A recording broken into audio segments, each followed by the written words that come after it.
Under a bright full moon, the military camp of the Arkwright family sits quiet before the dawn of battle. Inside one of the tents, a lone figure prepares for the coming slaughter by the light of a single candle. Zeno meticulously polishes his blade, considering the steel to be the ultimate proof of his devotion. His entire existence is sworn to one man, Lord Atlas. To him, this single blade isn't just a weapon.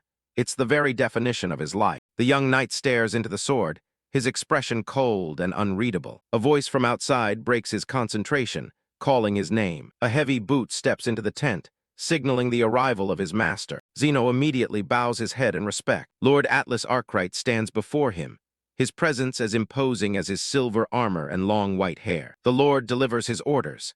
Zeno will lead the vanguard and break through the center of the enemy lines at dawn. His specific mission is to bring back the head of the enemy commander, Garza's, for the glory of the family. Atlas looks down at his most loyal tool and warns him not to fail. Zeno looks up, his red eyes filled with absolute resolve. He remembers a snowy day years ago when Atlas found him abandoned and took him in. Back then, he was just a dying child with nowhere left to go. Atlas gave him a reason to live when he had nothing else. Because of that debt, Zeno considers his life to belong entirely to his lord. He takes a deep breath, steeling himself for the coming mission. "Your will be done," he replies, accepting his fate without question. Atlas turns and leaves the tent without another word. Left alone, Zeno draws his blade, the metal catching the faint light. At daybreak, the battlefield becomes a chaotic red blur as Zeno tears through the opposition. He moves like a ghost, his sword leaving a trail of blood with every swing. No one can match his speed or his lethal precision. Enemy soldiers fall before him like wheat to a scythe. A cavalry unit charges, desperate to stop the lone monster. Zeno doesn't even blink as the horses approach. Facing down an entire army, he stands his ground alone. An enemy commander rushes in, certain he can take the knight down. But Zeno isn't fighting for himself. He's fighting for the Arkwright name. He has spent his whole life pushing his body past its limits, even if it meant coughing up blood. He prepares to shave away a piece of his very soul to end this fight in a single point. Launching himself forward, he prepares his ultimate technique, the sword of loyalty. He whispers the name of the forbidden art, absolute shadow. The world around him seems to distort as his energy surges. In a flash faster than the eye can follow, he passes through the charging horses. A split second later, the cavalry is decimated in a violent eruption of blood. Watching from a distance, his own comrades recoil in fear, calling his technique a monster's sword. The strain of the move is too much, and Zeno vomits a thick spray of blood. He collapses to his knees, gasping for air while his fellow soldiers tell him to stay away, calling him filth. Despite the victory, Zeno is at his absolute breaking point, his body finally failing him. Just as he thinks the battle is over, a massive second wave of enemy cavalry appears on the horizon. Zeno's breath hitches as he realizes the sheer number of fresh troops heading his way. He knows he's in a bad spot. His body is already screaming from the previous fight. He calculates that he only has enough strength left to unleash his absolute shadow technique one more time. Exhausted and covered in sweat, he glances toward the high ground where his comrades should be. Instead of backup, he sees Lord Atlas watching the slaughter from atop a cliff, his cape billowing in the wind. Atlas observes the scene with a cold, detached expression, showing no intention of helping. A look of grim realization crosses Zeno's face as he waits for his lord's signal. He sinks back into a battle stance, determined to fulfill his mission regardless of the cost. Even if it means dying right here, he will finish the job he was given. Atlas watches Zeno struggle, but he isn't waiting for a victory. "I'll do this for Lord Atlas," Zeno tells himself, pushing his mana to the absolute limit. The Lord's red eyes narrow as he watches Zeno's power flare up. He notes that the wretched golden light is finally starting to leak from his servant's body. Deciding that the tool has become too dangerous to keep, Atlas commands his hidden mages to take action. "Do it," he orders, signaling the start of a pre-planned betrayal. Dark, shadowy mages suddenly emerge from the surroundings, focusing their power on Zeno. A massive magical shockwave erupts, trapping the knight in an instant. Zeno gasps as shadowy chains from the black binding formation coil around him, paralyzing his movements. Immobilized and confused, he looks up at the mages, his mind racing for an explanation. The shadowy magic begins to drain his remaining energy, leaving him completely helpless. In that moment of vulnerability, an axe-wielding figure steps forward and strikes. The enemy commander, Garza's, looks down at the bound knight with a cruel grin. Garza's mocks him, saying it's a shame that his own people are the ones who set him up. The commander raises his heavy axe, calling Zeno a monster while the other soldiers watch. The blade of the axe bites deep into Zeno's shoulder, sending him to the ground in a spray of blood. Laughing, Garza reveals that this whole setup was arranged with Zeno's own master. Zeno stares in disbelief, unable to process the idea that Lord Atlas would betray him. He hears the steady clink of armored boots approaching him from the dark. His eyes widen as the figure finally comes into view. Lord Atlas descends from the cliff, looking down at his bleeding subordinate. Atlas stands over him, calling his name in a voice devoid of any warmth. The dying knight looks up at the man he once considered a father, desperate for any shred of hope. Coldly, Atlas informs him that his role has finally reached its end. Zeno can barely speak, his mouth filled with blood as he asks why this is happening. He reaches out a blood-stained hand, still trying to cling to the bond he thought they shared. Atlas's expression turns into a glare, telling Zeno not to misunderstand their relationship. He admits that he never considered Zeno his son, not for a single moment. Zeno's reflection in a pool of his own blood shows a broken man who has lost everything. Atlas looks back at the day they first met in the snow, but his memory isn't one of kindness. He recalls looking into the child's dead eyes and deciding that he would be useful. The Lord's final words to him are a cold assessment. He was simply a fine tool to be used and discarded. Atlas stands over Zeno's broken body, cold and calculating, as he reflects on how easily he manipulated the boy's loyalty. Zeno's gloved hand lies limp on the ground, still clutching the hilt of his sword in a pool of fresh blood. Atlas looks down with icy red eyes, admitting that Zeno had grown far too powerful for a mere tool. He remembers how Zeno's spiritual energy was abnormally high, even when he was just a small child. To prevent that power from becoming a threat, Zeno was given potions designed to suppress his mana from a young age. Young Zeno took every dose without hesitation, believing it was for his own health and for the sake of his master. But it seems they reached the limit of what medicine could suppress.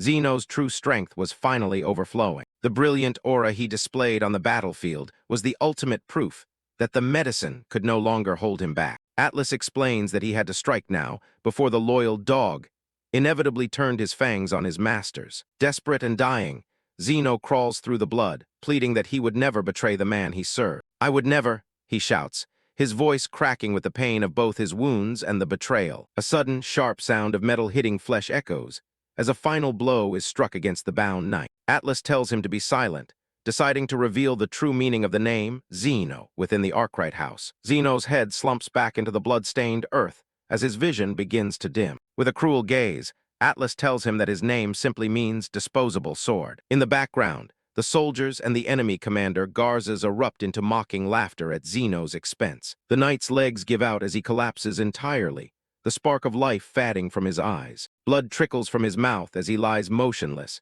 his service to a heartless master finally at an end. In his final thoughts, he laments how he devoted his entire life and his sword to a man who only saw him as an object. He stares up at Atlas's indifferent face, realizing that his absolute loyalty was a tragic mistake. A final spear strike lands with a heavy thud, ensuring that the legendary warrior will never rise again. Garza and his men watch on as the cold efficiency with which Atlas discarded his own greatest asset leaves the battlefield silent. Zeno's red-rimmed eyes begin to close as the world dissolves into a sea of darkness and blood. He lets out a final pained gasp, the golden light of his soul flickering out.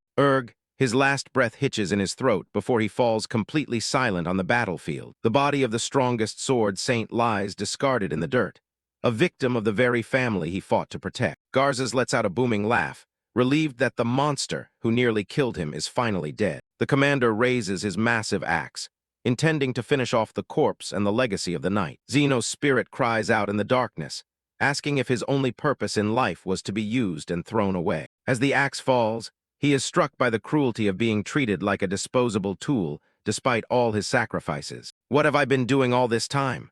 He wonders, his consciousness drifting into the void. What was it all for? He screams into the silence as his past life finally vanishes. But instead of nothingness, he feels a strange and comforting warmth surrounding him. Luminous notes float through his mind, and he wonders if he has somehow crossed over into the afterlife. He opens his eyes to see a banner with the crest of the Elminster family, the most powerful mages on the continent. A soft, warm hand touches his face as a gentle voice tells him that he is finally awake. A beautiful woman with golden hair and kind eyes, Lady Celestia, smiles down at him and calls him her precious baby. Zeno's mind is filled with shock as he realizes he is looking through the eyes of an infant. He stares in disbelief at his own reflection, unable to process the fact that he has been reborn. He flails his tiny baby hands, his mind racing as he tries to make sense of this impossible situation. Now reborn as Lucius Elminster, the former warrior is held by his new mother, left wondering what has happened to him. A narrative scroll appears, explaining that the empire is split between two great powers, the Arkrights and the Elminsters. The narrative continues, describing the Elminster family as a house that reveres magic above all else, standing as the direct counterpart to the sword-wielding Arkrights. Legends say the founder of the Elminsters was a being of incredible power, whose very presence reshaped the world. It is claimed that they created an entire continent with just a single incantation.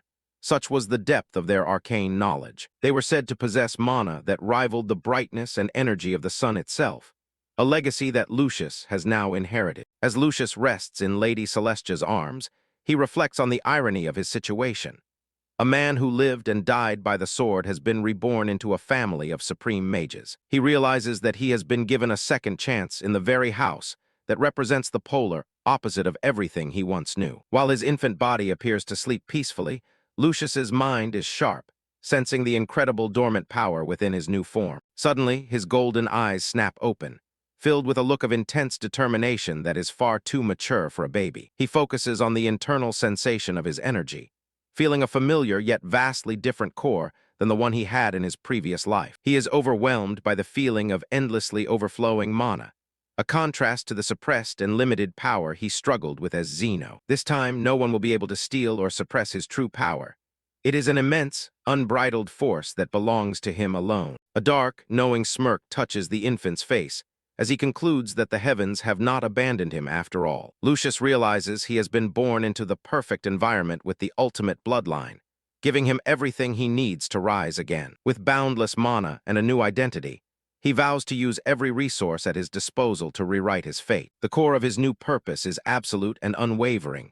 He will exact his revenge on Atlas Arkwright, the man who betrayed his loyalty. To achieve that vengeance, he knows he must first seize absolute control over the power of the Elminster family. His intense inner monologue is interrupted by the reality of his current life, as a line of overeager servants approaches him. A chef and a crowd of maids look on with adoration as they present a tray containing what looks like glowing, golden honey. The chef beams, proudly announcing that they have prepared a special food specifically for the young Lord Lucius. He explains that the meal is made with nectar harvested directly from the world tree, a legendary and incredibly rare ingredient. Lucius looks completely bewildered as the chef tries to coax him into taking a bite of the glowing, high-mana substance. The maid, Fran, jumps in to show him a sparkling, ornate rattle, claiming that all the maids spent the entire night infusing it with mana just for him. The scene turns chaotic as the servants scramble to catch the precious rattle after Fran accidentally tosses it into the air in her excitement. Lucius sits on the floor, sweating and wide-eyed, completely overwhelmed by the absurd amount of attention and luxury he is receiving in his new life. Little Lucius has the eyes of a shark, but his new family is too busy being obsessed with him to notice. Lady Celestia Elminster, his new mom, tries to get the staff to back off because they're basically suffocating the poor kid. She smiles down at him, asking for his opinion like he's actually going to answer her. He just gives her a blank stare. He's not exactly your typical gurgling infant. As she strokes his hair, his internal monologue is stone cold. He's telling himself not to get attached. He's still got the mindset of Zeno, the guy who learned the hard way that being precious to someone usually comes with a price tag. He's convinced all this affection is just a down payment on his future magical power. He flashes back to the blood and the betrayal of his past life. He knows better than to trust anyone now. Suddenly, Fran the maid starts screaming with joy because Lucius finally rolled over on his own. While they celebrate the big achievement, Lucius is already thinking about how to exploit this wealthy lifestyle for his revenge. It's been a week since he was reincarnated into the Elminster family, the literal rivals of his murderers. He spent that time soaking in the opulence and realizing just how high-tier this house really is. The magical training here is insane. They start them early and they don't hold back on the resources. The maids are literally cooking up mana-infused milk in giant pots. This isn't baby food, it's a power-up. Even his bedtime stories are just magic theory lectures disguised as lullabies. Lady Celestia sings complex incantations while rocking him, weaving power directly into his subconscious. He still finds the whole acting like a baby thing pretty awkward, especially with an audience. He pushes the bottle away, his mind shifting from feeding time to combat testing. He decides it's time to see if his old skills still work in this tiny body. He reaches for absolute shadow, his secret technique from his days as a sword saint. It's all about extreme condensation. Back then, he used it to sharpen his blade. Now, he's trying to do the same thing with raw mana. He pulls every bit of energy he can find into a single point, trying to keep it under control. But there's way more power in this kid than he realized. It starts leaking out like a broken dam. A massive explosion of blue light rips through the room and shoots straight up through the roof. A giant pillar of mana pierces the night sky, lighting up the entire castle like a beacon. Down in the kitchens, the shockwave nearly knocks the staff flat. They've never felt anything like it. Celestia and Fran immediately drop everything and sprint toward the nursery. Outside, the sky is still glowing. Every person in the city just saw the Elminster estate erupt. Back in the crib, Lucius is wide-eyed, realizing he just set off a magical nuke. He's shocked by his own strength. The mana in this body is on a completely different level. He desperately tries to suck all that energy back in before he gets caught red-handed. He manages to calm the storm just as the bedroom doors are slammed open. Celestia charges in, screaming his name and looking for whatever just exploded. She stops and looks around, but the room is suspiciously quiet. Lucius is lying there, putting on his best "I was just napping" face. Fran thinks they might have just imagined the whole thing. Celestia finally relaxes, watching her innocent son sleep and wondering what he's dreaming about. For a brief moment, things go back to normal in the sunny estate. But the peace is shattered when Fran bursts in again, looking like she's seen a ghost. She's panting, trying to tell the madam that they have a serious problem with the royal family. Celestia tries to get her to breathe and explain what the emergency is. Fran gasps out that a group of Imperial mana appraisers has just breached the gates with the royal guard. Lucius watches from his mother's arms, his sharp gaze returning. The Empire is already looking for the source of that blast. Celestia is rightfully suspicious. Why would Imperial officials show up at a remote borderland without a heads-up, especially while her husband is away? Lucius knows exactly why. That massive mana spike from the night before was like a flare in the dark, and now he's got a real mess on his hands. The Great Hall is filled with tension as the entire household staff gathers to face the unexpected visitors. Celestia sits tall on the sofa, keeping her son close while she waits for the guests to state their business. The doors swing open, and a group of figures in dark, intimidating robes marches into the room. Celestia stands to meet them, her expression calm but her guard completely up. The lead appraiser stops just a few feet away, his movements slow and deliberate. Celestia tightens her grip on Lucius. She can feel the hostile energy radiating off these men. The appraiser leader addresses her as the daughter of Duke Elminster, dropping all formalities immediately. He's not here for small talk. He makes it clear that they've arrived under the authority of an imperial decree. He gets straight to the point. Their mana observation network caught a massive anomaly last night. It wasn't just a ripple. It was a torrent of energy so powerful it only happens once in a millennium. He points a claw-like finger toward the family, his voice cold and accusatory. He's certain the source of that world-shaking power is right here, inside the Elminster estate. The staff looks on in disbelief, whispering about where such a monster could possibly be hiding. The appraiser leader warns them that if their test finds a threat, they won't be showing any mercy. According to imperial law, any anomaly deemed dangerous will be dealt with through immediate execution. The staff is terrified, realizing that a single mistake during this appraisal could mean the end of the entire household. For the officials, this isn't personal. It's just a grim duty they have to perform for the Empire. He reaches into his robes and pulls out a glowing crystal orb. This is a sacred treasure designed specifically to sniff out mana sources, and it's already starting to hum. He scans the room, confirming that the source of the anomaly is definitely standing in this hall right now. He steps forward, the crystal in his hand vibrating with a strange, high-pitched ring. As he gets closer to Celestia, the light from the orb starts to intensify, bathing the room in a golden glow. He stops right in front of her and tells her she needs to step forward for the official test. Celestia doesn't flinch, even as she feels the pressure of the crystal's power. She realizes this might get dangerous, so she hands Lucius off to a maid to keep him out of the line of fire. She tells the girl to look after her son while she deals with the appraisers. She steps toward the lead official, ready to prove that she's got nothing to hide. The appraiser leader brings the crystal close to her, expecting it to react to her mana. But something's wrong. The orb isn't reacting to her at all, much to his confusion. He narrows his eyes, wondering how the signal could be so strong yet not come from the Duchess herself. Suddenly, the crystal starts rattling so hard it looks like it's going to shake itself apart. It's not just humming anymore. It's screaming, reacting to a power source that's way beyond its limit. A blinding flash of light erupts from the orb, filling every corner of the massive hall. The energy is so intense that the staff has to shield their eyes as a pillar of light shoots toward the ceiling. The light isn't coming from Celestia. It's focused entirely on the baby being held by the maid. The lead appraiser is frozen in shock as the sacred treasure in his hand starts to crack under the pressure. He stares at the infant, sweating as he realizes he's looking at a level of power that shouldn't even exist. Before he can say another word, the crystal starts to give way. It shatters into a million pieces, exploding from the sheer spiritual weight of the child. Lucius just watches the chaos unfold with a sharp, unbothered gaze. The secret's out. The appraiser leader can't believe his eyes.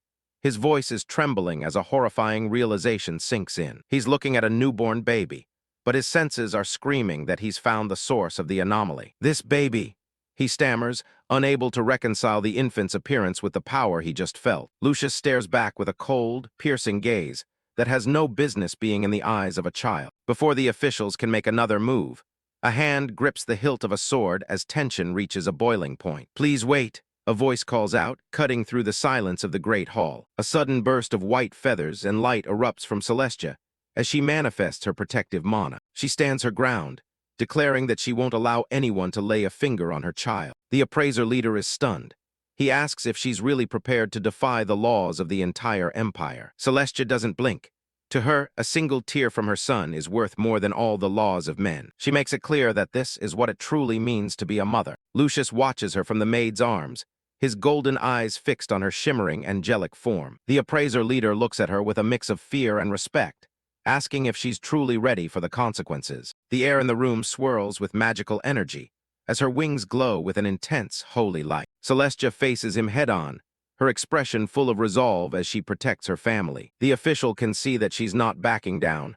This isn't just a duchess, it's a mother protecting her cub. The other appraisers look on, confused and waiting for a command that seems like it might never come. A subordinate challenges the appraiser leader, asking if he really plans to ignore what they just saw. The leader looks down, his mind heavy with the weight of the law he's sworn to uphold. He knows the Empire's mandate is to nip the bud of calamity before it can ever blossom. But looking at the family, he wonders if a sprout raised with such love can ever truly be evil. He questions whether this child will really grow into the disaster they fear. "I've decided I want to see for myself," he announces, shocking his men. He stares deep into Lucius's eyes, as if searching for a sign of the soul within. He addresses Celestia formally, acknowledging her status as the daughter of the Duke. He points out that she's essentially ready to go to war with the Empire, just for her son's sake. He closes his eyes and makes a surprising choice. "Then, I shall join you." Celestia is left speechless, sweat trickling down her face as she tries to process his words. He warns her that if the child ever strays from the path of good, the responsibility is on her. He's putting his own head on the block with her. "The two of us will bear the blame. Is that understood?" He delivers a final, chilling command as he exits the room. "Do not forget." The massive doors slam shut behind the appraisers, leaving the room in a heavy silence. As soon as they're gone, the terrifying tension leaves Celestia's body all at once. She looks like she's about to collapse, her eyes glassing over with tears of pure relief. She rushes toward the maid holding Lucius, her steps frantic and desperate. "Lucius," she cries out, her voice breaking as she reaches for her son. She takes his face in her hands, checking every inch of him to make sure he's still okay. She's sobbing now, thanking whatever gods are listening that her baby is safe from harm. She falls to her knees, clutching Lucius to her chest as Fran rushes over to support her. The sheer terror of the last few minutes finally washes away in a wave of motherly relief. Outside, the appraiser leader looks back at the estate, his mind still reeling. "Impossible," he whispers. He still can't wrap his head around how an infant could shatter a sacred treasure with nothing but spiritual pressure alone. Lucius stares back with an intensity that seems to pierce through the physical world. The appraiser leader decides to take a drastic step. "In that case, I will connect my soul directly." He initiates a soul bond ritual to bypass the physical medium and see his true nature. As their souls touch, a violent backlash of energy jolts through the leader. Gah! He is immediately struck by the sheer scale of what he finds. What? Deep within the child's spirit, a presence looms that defies all measurement. This soul is. The official is blinded by the radiance of the infant's spiritual pressure. The amount of spiritual energy is so massive that I can't grasp the core of his soul. It's like staring directly into the sun. His eyes go wide as he glimpses a terrifying truth hidden within that light. A dark, pulsing core of energy sits at the center of the brilliance. That is, he reels back, his mind struggling to process the magnitude of the anomaly. Celestia watches him with growing dread. Appraiser, what did you see? She and Fran wait in tense silence, sensing the gravity of the moment. The official composes himself, his voice dropping to a low, ominous tone. The duty of the appraisers under the direct control of the Empire is, he speaks of an ancient mandate, a book written at the dawn of the Empire to prevent a specific prophecy. That book tells of the Empire's greatest calamity, he explains, the words hanging heavy in the air. The text describes a horrifying being, the one who harbors a curse of the abyss within a sacred soul. The prophecy foretells ruin. They will eventually bring forth a great calamity and sink the Empire into darkness. He looks at the family and delivers the verdict. The state of your son's soul that I just witnessed was exactly as the prophecy described. Celestia's voice is barely a whisper as she reels from the accusation. That can't be. The leader knows his orders. The curse residing in that soul is the spark that will eventually bring disaster to the Empire. By the authority of the imperial family. He makes a cold declaration of intent. Before it can sprout, I will nip it in the bud right here and now. The family stands frozen in shock, while Lucius stares back with a sharp, defiant gaze that confirms everything the appraiser fears. Celestia is overcome with relief, holding her baby close as she weeps. Baby Lucius just stares back, his golden eyes filled with an unnerving, intelligent gaze. The Imperial Mana appraiser leader is visibly shaken by the raw power he just witnessed in the child. He orders his subordinates to report this monster-level talent to the king immediately. 12 years flash by in an instant. Lucius is now a boy, standing calm while lethal mana beams fill the training room. He doesn't just dodge the attacks, he flows between them with absolute precision. He pushes for even more speed, demanding the training system go harder. Most people would snap under this much pressure, but he's thriving in the chaos. To him, flirting with death is the only way to truly grow his power. He balances on a tiny floating platform, one slip-up away from disaster. He focuses his spiritual energy,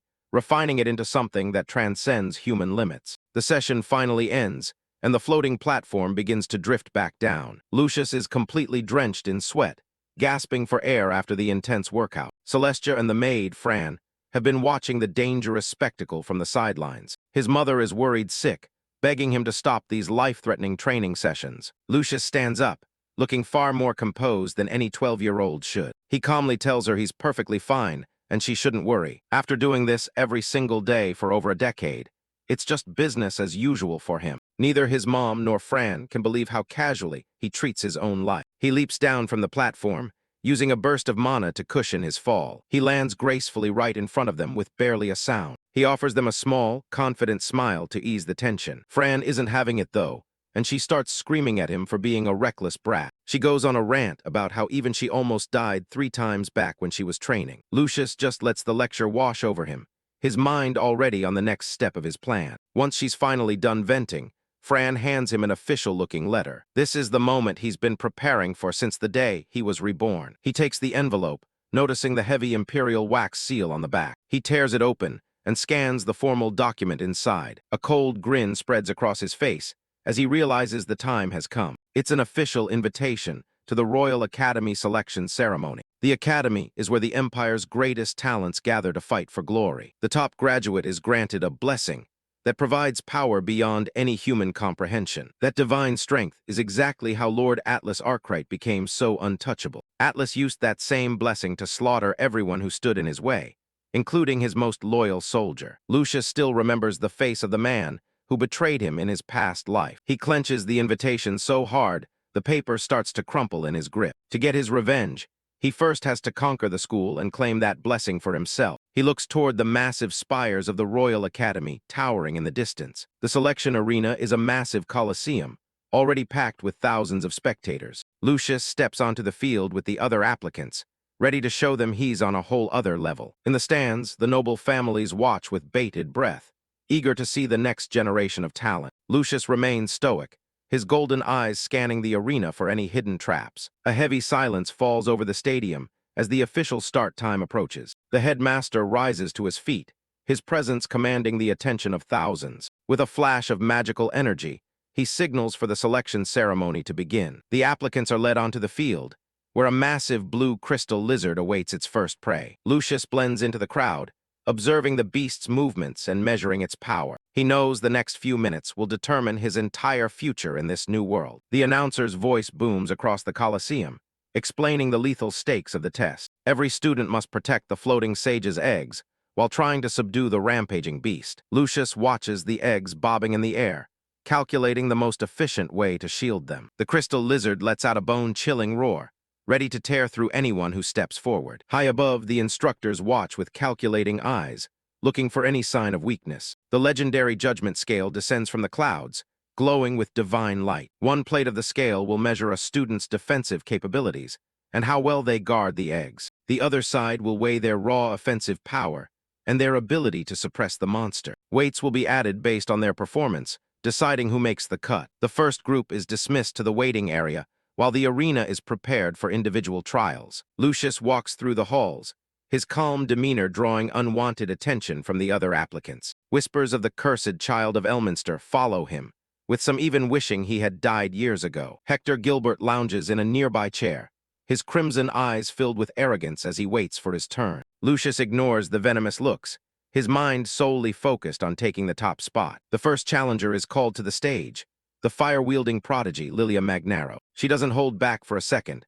unleashing a torrent of flames and ordering the beast to burn to ashes. A massive explosion rocks the arena as Lilia pours every ounce of her mana into the attack. When the smoke clears, the results are displayed. An A rank for subjugation, but a poor D rank for protection. The judgment scale tips in her favor just enough for a passing grade, though she's clearly not satisfied. Lilia scoffs and steps aside, frustrated that she couldn't achieve a perfect score. Next, a mage in a dark cloak attempts to use shadows to restrain the rampaging lizard. He manages a decent A rank in protection, but his offensive power falls short at a C rank. One applicant after another fails to master both sides of the scale, leaving the crowd underwhelmed. A student tries to use magical vines to bind the creature, but they're shredded in seconds. Another girl fires a concentrated beam of energy, barely managing to keep the lizard at bay. She scrapes by with a pass, but it's clear she won't be among the top tier of students. Then the announcer calls for Hector Gilbert, and the energy in the stadium shifts instantly. People lean forward, whispering about the new generation prodigy, who's supposed to be the best swordsman in the Empire. Lucius watches with interest, nodding that the Gilbert family didn't even exist back in his original life. Hector stares down the crystal lizard with a cold, condescending smirk, completely unfazed by its size. He mocks the mages for their troublesome tricks, claiming that true strength lies in a single blade. He grips the hilt of his family's sword, and a surge of crackling energy envelops the weapon. His red eyes narrow, focusing on a single point as he prepares to unleash his strike. In a flash of blinding speed, he executes a strike so powerful it leaves the entire arena in shock. A blinding flash of energy cleaves through the air, marking the end of the current trial. Hector Gilbert stands motionless, his blade already sheathed as the dust begins to settle. The arena's magical sensors react instantly to the sheer force of his performance. From high above, the sheer scale of the destruction is visible, with the beast completely suppressed. The judgment scale glows brilliantly, awarding Hector an S rank in subjugation and an A rank in protection. A smug smile plays on Hector's lips. He's currently in first place and he knows it. The crowd erupts in whispers, awestruck by the speed and precision of the silver-haired prodigy. But the tension only rises as the announcer calls out the name of the very last applicant,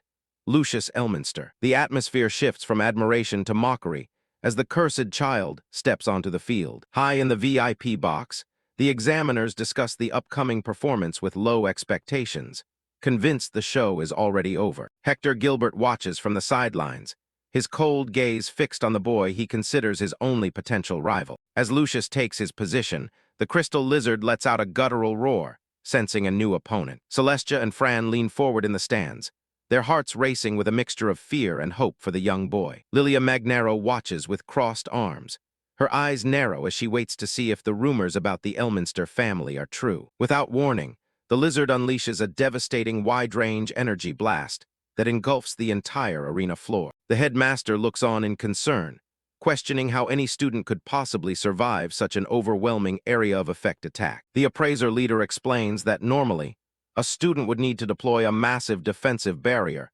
just to keep the sage's eggs intact. But Lucius stands right in the center of the storm, seemingly defenseless as the purple energy closes in. His golden eyes are calm, devoid of any fear as he prepares to show them what true sword mastery looks like. The monster pauses, confused as its lethal energy seems to dissipate before it even touches the target. The spectators gasp, unable to comprehend the phenomenon unfolding before their eyes. Lucius moves with fluid grace, batting away the stray energy beams with nothing more than his bare hands and raw mana. He flips through the air, his movements so precise that he protects every single egg without wasting a single drop of energy. The headmaster stands up in shock, realizing that Lucius isn't using any known spells or incantations. The appraiser leader is equally stunned, noting that the boy is manipulating pure spiritual energy with impossible precision. To the observers, it looks as though Lucius is catching every single raindrop in a thunderstorm, one by one. Lucius focuses his mind,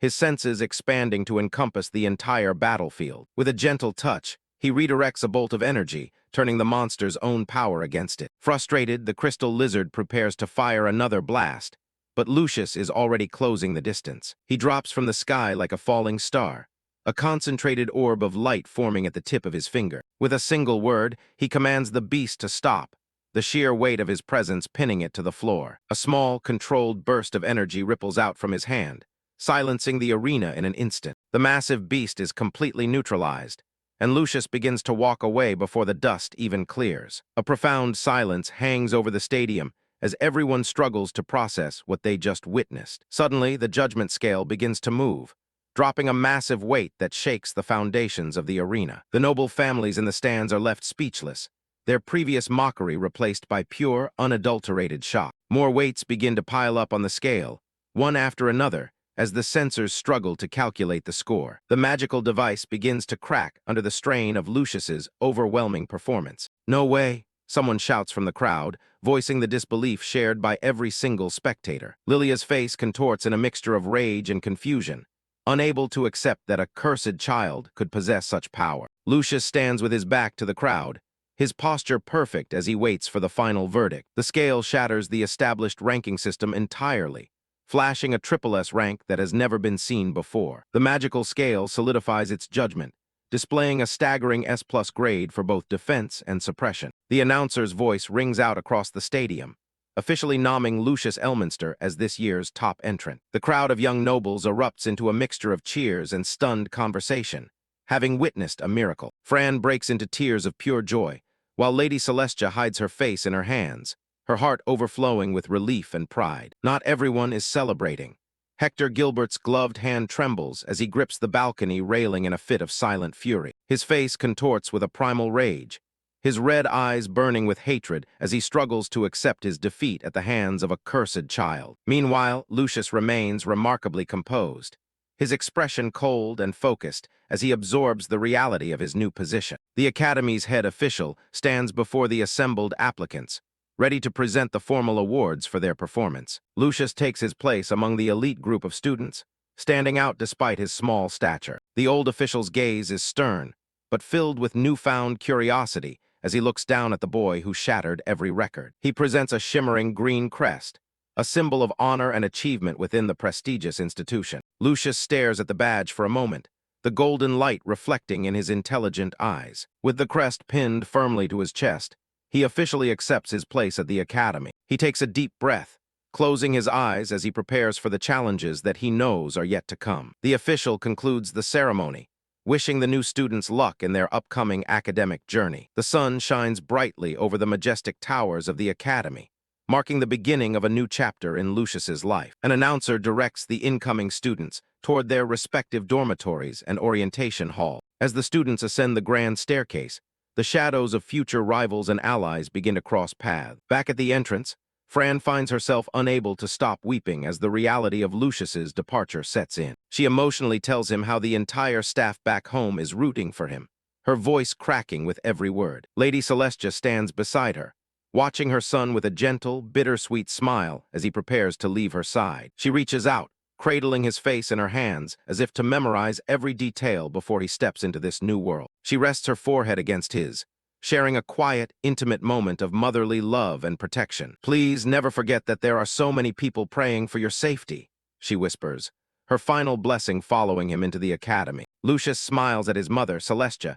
reassuring her before he leaves. He tells Fran to look after his mother, finally heading out for the Royal Academy. He walks with a steady stride, his eyes fixed on the path ahead. Being admitted at the top of the class is just the first step toward his goal of graduating as valedictorian. He arrives at the academy, greeted by a massive, shining estate. This palace-like building is the dormitory, reserved specifically for the top student. Meanwhile, Lilia Magnaro is fuming in her shared room, which she considers little more than a stable. Her roommate tries to stay calm over a game of chess, warning Lilia not to accidentally start a fire. Lilia flicks a piece off the board, determined to eventually steal that top spot for herself. The first day of classes begins in a grand lecture hall filled with new students. Lucius sits quietly while the others whisper about the cursed kid and the tricks he must have used to get first place. Hector Gilbert listens to the gossip, his expression darkening with every word. Hector dismisses Lucius's performance as nothing but cheap parlor tricks. A rhythmic clicking of boots echoes through the hall as someone approaches. Lucius remains unbothered,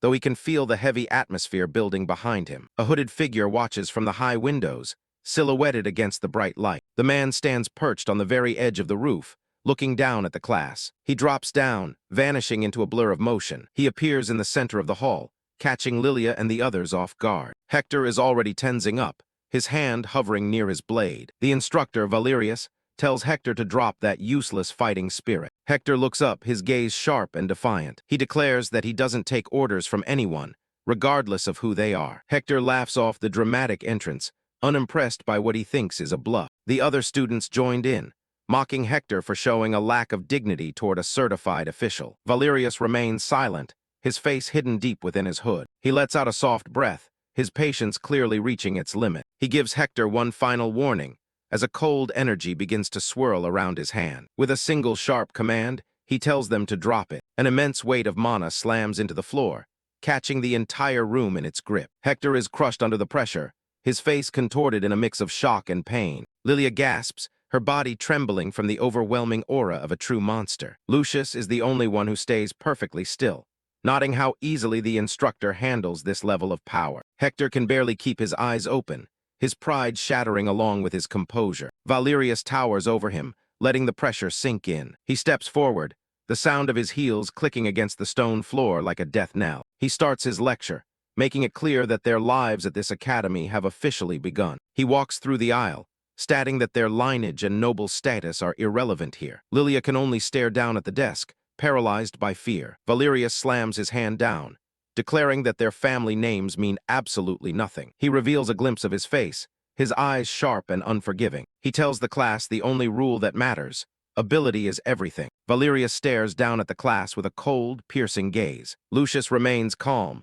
meeting the instructor's intense eyes without flinching. A thin smirk plays on Valerius's lips as he prepares to begin. He asks the class if they're ready to start their first lesson. He formally introduces himself to the new students as Valerius. He states that he'll be their instructor for basic magic theory at the academy. Lucius realizes he's seen this man before. He flashes back to the day Valerius arrived at his home to appraise his mana capacity as an infant. Lucius is impressed that a direct subordinate of the Empire is teaching here, as his mana pressure is immense. Valerius explains that first, they must learn the fundamental rules of the institution. He gestures with a clawed hand, activating a massive holographic display. The names of every student appear in the air, revealing the academy's strict hierarchy. He explains that these rankings are determined by their performance in every single mission and class. Hector Gilbert looks frustrated as his name appears at rank 51. The system updates in real time, showing how quickly they can fall. To graduate at the top,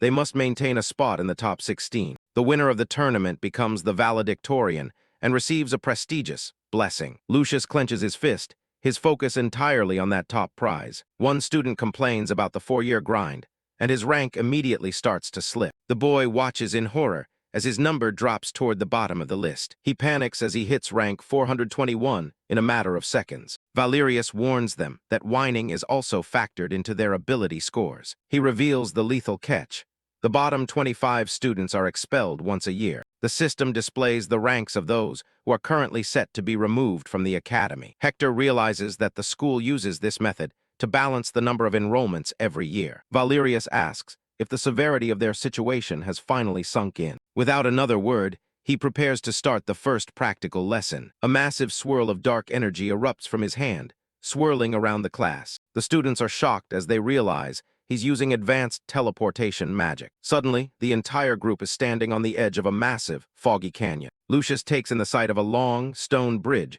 stretching out across the abyss. The students look around, still dazed by the sudden shift in location. Valerius formally welcomes them to the first real trial of their academic life. He tells them the assignment is actually quite simple. The task is to cross the bridge within the next month. The students laugh, thinking the requirement is a piece of cake. Two boys immediately volunteer to go first, confident they can finish in minutes. Hector watches them from the back, deciding to wait for a moment. The boys start sprinting onto the stone structure with full speed. One of them leaps forward, his boots hitting the bridge with a loud thud. He flares his mana, creating a bright green protective aura around his body. But his energy starts to flicker and drain away the moment it makes contact with the bridge. Hector warns the others that they'll end up exactly like their falling classmate if they aren't careful. The other students watch in shock as the boy plummets into the dark abyss below. Lilia and the other students wonder what kind of horrors lie at the bottom of the canyon. Lucius stares at the stone path, realizing it's a curse that forcibly drains a person's mana. He notes that the enchantment covers the entire length of the bridge. Valerius repeats that power is the foundation of everything in his class. A student nervously asks instructor Valerius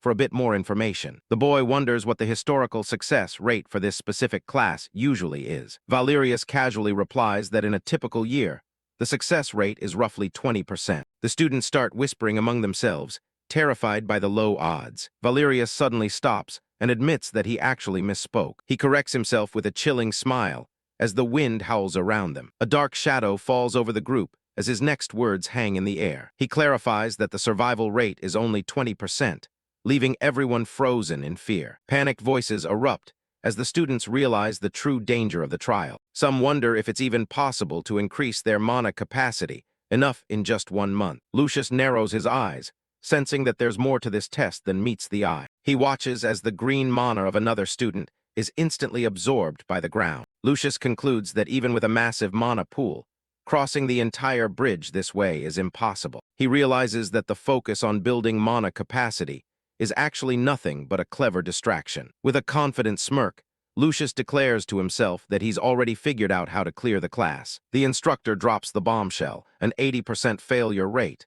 At this academy, failing usually means you're dead. The students are paralyzed. It's one thing to hear about a tough trial, it's another to realize you're basically a coin flip away from the abyss. A guy takes a tumble, disappearing into the dark. That's not a simulation, that's a permanent exit from the census. Suddenly, graduating doesn't seem worth it. People are panicking, ready to bolt before they're next. The line for withdrawals starts immediately. Better to be a live coward than a dead prodigy. Instructor Valerius doesn't even blink. To him, if your resolve breaks this easily, you are just taking up space anyway. The ones who stay are the real monsters. Lilia Magnaro looks like she's ready to fight the bridge itself. The rules are set. They've got 1 month to prepare. Survive the bridge or don't come back. The countdown begins. 30 days to find a miracle or make one. It's a mad scramble. Everyone starts training like their lives depend on it, because they actually do. Lucius just watches.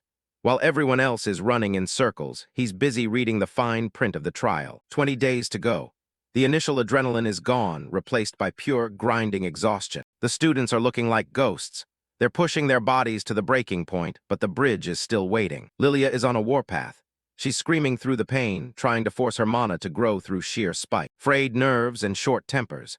One wrong look and these kids are ready to kill each other before the trial even starts. Lilia's worried. She knows her current aura capacity isn't enough to withstand the drain. She needs more, lots more. Others are trying to build physical endurance, lugging boulders through the mud under the pouring rain. It's too much. Another student collapses, his body finally giving up under the impossible weight. Lilia doesn't care about safe training. She picks up a rock 10 times her size, betting her life on raw power. She's pushing her limits to the absolute edge.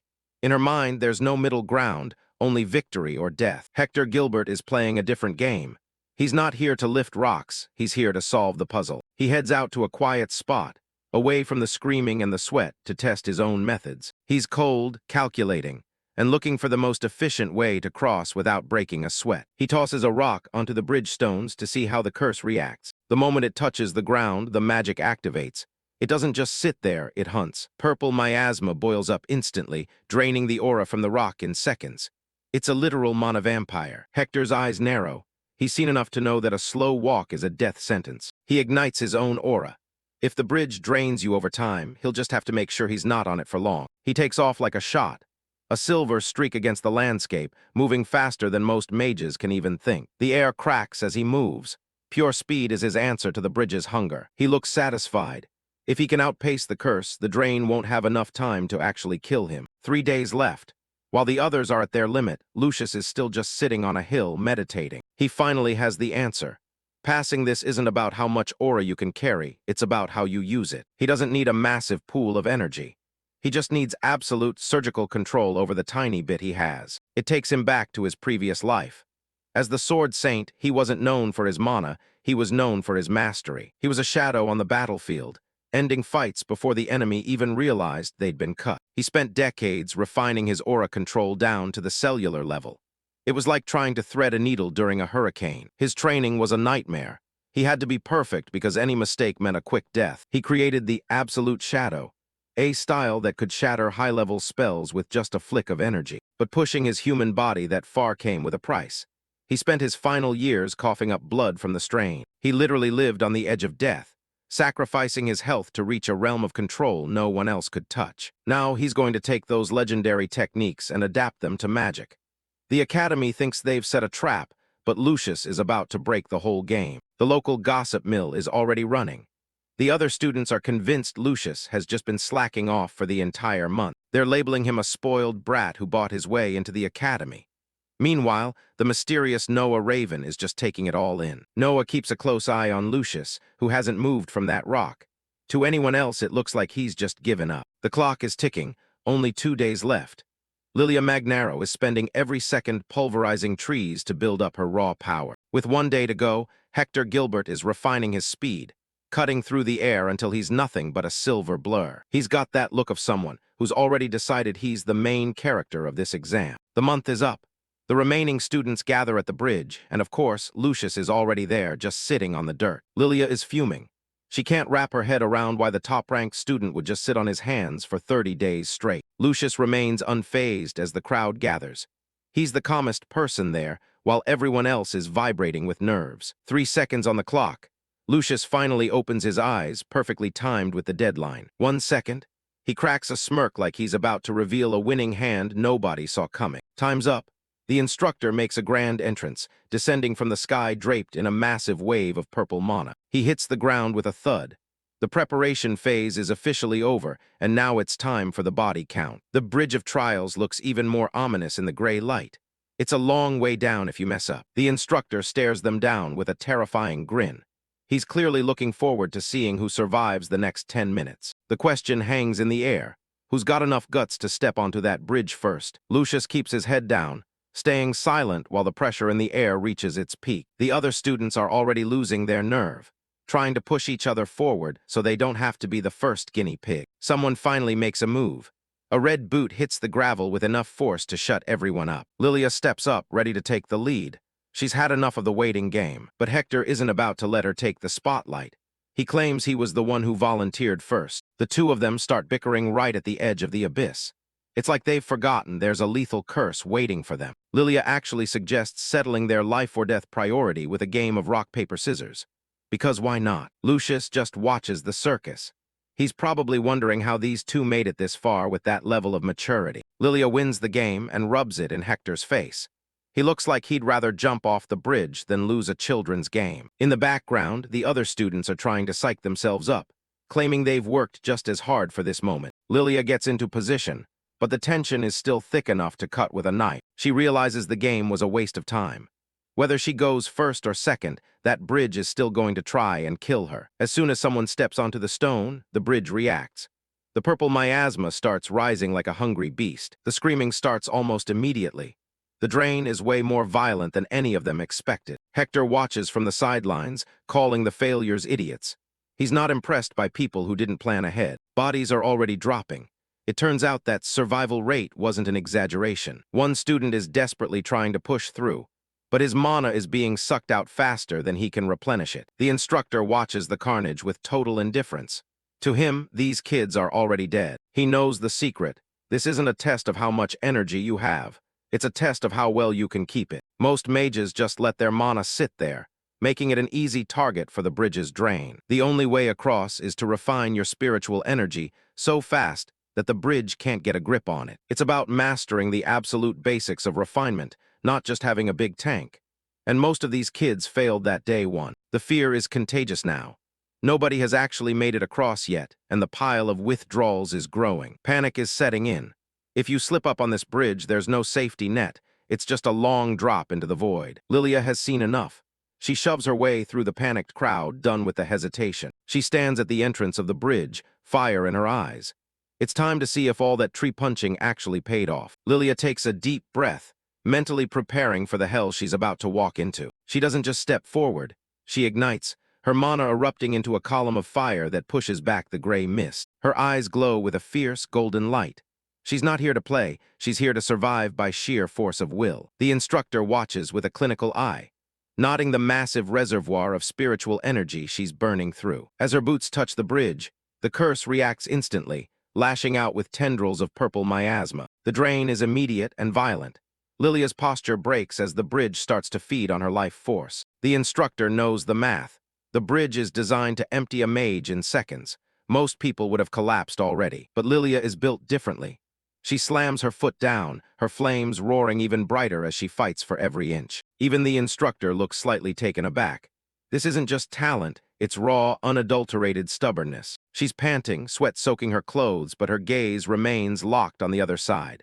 Don't underestimate me. With a final, desperate yell, she forces her mana to peak, turning herself into a human torch. Every step is a battle against an invisible weight, trying to crush her into the stone. The instructor realizes she's overcharging her own body, churning out energy faster than the bridge can suck it dry. It's an incredibly taxing method, but she's actually doing it.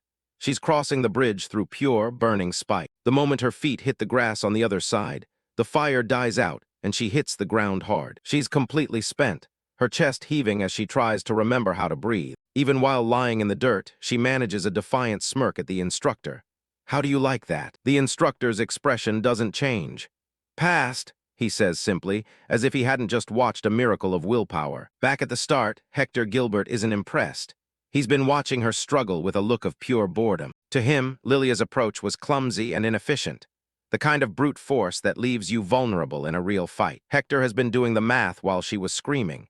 He's noticed something the others missed. There's a tiny, fractional delay between a foot touching the bridge and the curse beginning its drain. He sees the ripple in the purple mana. It's a flaw in the system, and he's exactly the kind of person to exploit it. He grips the hilt of his rapier, a confident, dangerous smile spreading across his face. In that case, he launches himself forward, a crimson aura flaring around him as he breaks the sound barrier. Hector isn't walking. He's a blur of silver and red, moving too fast for the bridge's curse to even get a grip. He skips across the surface like a stone on water, his feet barely touching the cursed masonry. Halfway through, he draws his blade in a lightning-fast arc, just to show off for the crowd behind him. He lands perfectly on the other side, his hair barely out of place.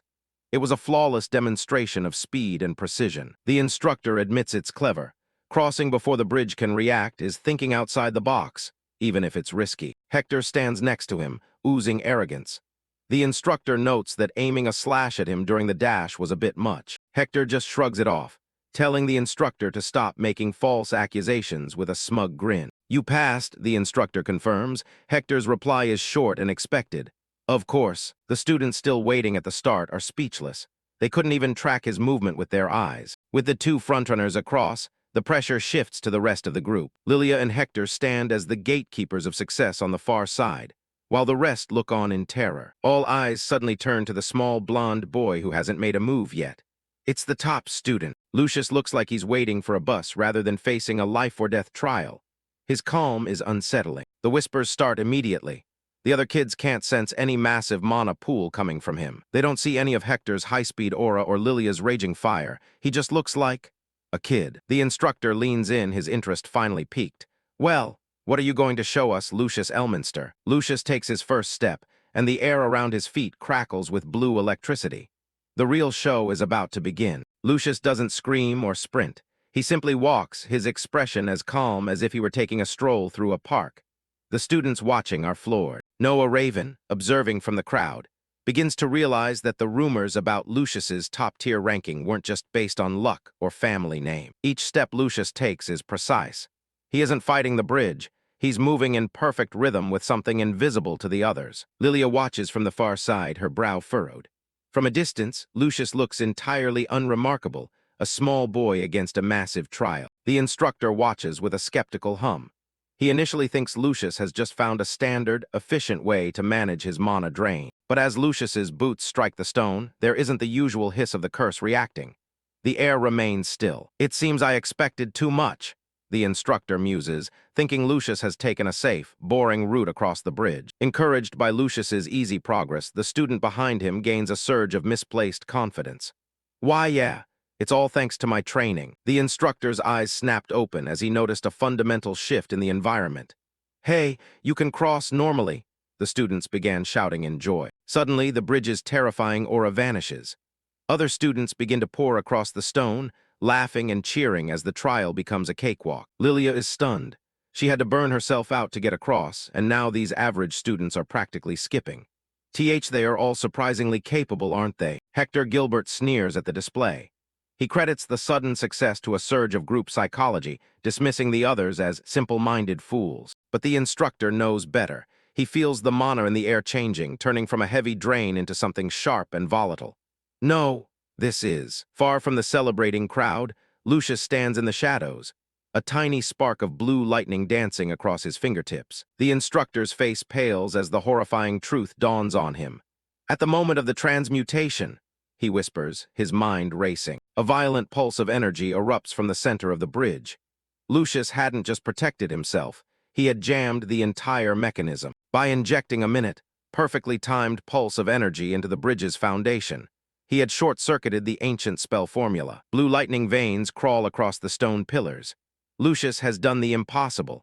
He has broken a curse that has stood for 1,000 years. A deafening crack echoes through the canyon, sounding like the world itself is splitting apart. Even the arrogant Hector and the fierce Lilia are frozen in shock, their expressions crumbling as they witness a level of power they can't comprehend. The entire bridge erupts in a blinding flash of light, as the curse's spell formula is forcibly released and destroyed. Amidst the chaos and the falling debris of the ancient magic, Lucius remains the eye of the storm, looking down at the power in his palm. As the dust begins to settle, the instructor stands alone on the riverbank, the aftermath of Lucius's solution laid bare before him. He looks at the boy, his voice barely a whisper. What a monster! I never imagined he'd go this far. Lucius has rewritten the rules of the academy. Lucius is looking pretty zen for someone who just turned a trial into a scrap yard. The other kids are spiraling, wondering if the bridge was just a century overdue for maintenance, or if they just cheated death by a hair. They're actually celebrating, thinking they barely survived the impossible. But one guy is looking over his shoulder, not quite ready to join the party. He can't help but think about the kids who didn't make it, the ones who gave it everything and still fell. Everyone turns their gaze back to the instructor standing high above the abyss. The man tells them to chill and snaps his fingers like it's nothing. Suddenly, a purple aura wraps around the falling students, and they start drifting back up to solid ground. The survivors are absolutely stunned. Weren't those kids supposed to be dead? The Imperial Mana Appraiser leader just looks down at them with that sharp, knowing smirk. He drops the real bombshell. Every single person who stayed is passing. The kids are losing it, totally confused about how failing an exam counts as passing. He explains that while they were crossing, he was actually watching their mana refinement. The whole bridge thing was just a big psychological gambit to test their resolve. Even with death staring them down, they stood their ground instead of running, and that's what he was looking for. He tells them that kind of spirit is the ultimate weapon, way more valuable than whatever talent they think they have. The group stands there in silence, letting the lesson sink in. Hector Gilbert just keeps that cold, unreadable expression, not impressed by the motivational speech. The instructor says the choice they made today is basically priceless. Lilia Magnaro looks like she's ready to conquer the world now that she knows she's officially in. He gives them a final congrats on making the cut. A massive light floods the area as the instructor acknowledges the pride he has for every one of them. Lilia's already back to laughing like she owns the place. Lucius remains the odd one out, just watching the celebrations with a detached look. He looks completely bored,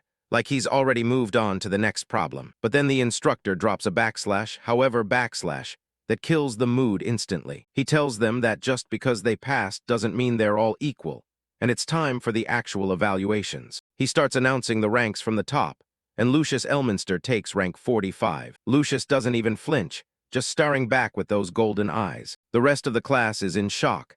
How did the kid who just took a casual stroll get the highest rating? Hector is standing there fuming, convinced he's definitely the next one on the list. Lilia is trying to play it cool, but you can tell she's expecting a high spot. But the instructor says rank 46 belongs to someone they didn't even notice. Noah Raven steps out from under a dark hood, looking pretty mysterious. Hector is visibly disgusted by the results. The crowd starts buzzing. They can't believe some random hooded guy is ranked above a genius like Hector. Lilia is losing her mind, screaming about how some plain guy could possibly beat her. Noah is just curled up on the ground, looking like he wants to vanish into his own shadow. Lucius watches the meltdown with that same stoic face, probably finding the whole thing amusing. The instructor wraps it up and tells them they better just learn to accept their rankings. Lilia sees her name at rank 57, and she is clearly not taking the barely moved up news well. Hector Gilbert is sitting at rank 47 and tells everyone to just shut up while he processes the blow to his ego. The ranking board shows Lucius at rank 45, and the mysterious Noah Raven right behind him at 46. The rest of the students are buzzing about their new spots, some celebrating survival while others lament dropping down. The Imperial Mana Appraiser leader cuts through the chatter, telling everyone to listen up for how things will work starting tomorrow. He drops the news that academy life is a team sport. Everyone's getting organized into groups of 4. He emphasizes that at this academy, the team is the basic unit for everything they do. Whether it's hitting the books or going on dangerous missions, they'll always be operating as a pack. He makes it clear that the stakes are high. The stronger the team, the more brutal the missions they'll be assigned. But there's a catch. While they work as a team, their individual rankings will still fluctuate based on performance. The instructor's gaze sharpens as he warns them that their own teammates are also their biggest rivals. The students aren't exactly thrilled about the teammates, but rivals dynamic, realizing how rough academy life is going to be. He tells them to rest up because team assignments and their first official mission are coming tomorrow. Then he pauses, dropping a heavy however that makes everyone freeze. He singles out the top 4, Lucius, Noah, Hector, and Lilia, announcing that they'll be forming one team. The 4 of them have very different reactions, but Lilia is the loudest, immediately throwing a fit about being stuck with these people. She's already barking orders, telling them not to hold her back, while the others whisper about the academy putting all the monsters on one squad. The instructor just smirks and tells them to prepare themselves, ignoring the internal drama already brewing. Lucius starts calculating the logistics, realizing that team missions are definitely a double-edged sword. He knows that being the top-ranked group means they're essentially volunteering for the hardest jobs in the school. Even though it's a hassle, he accepts it. If he wants to regain his old strength, he needs the toughest challenges. The instructor then adds a little side note. Their first mission as a team has already been decided. He gets this predatory look on his face when he mentions tomorrow's training session. The newly formed elite squad looks back at him, wondering what kind of hell they've just walked into. He challenges them right then and there. All they have to do is land a single hit on him. The next day, the team gathers in a field. Lilia thinks it sounds easy, but Hector can tell the teacher is totally looking down on them. The instructor stands alone, ready to show them exactly what they're up against. He tells them not to get the wrong idea.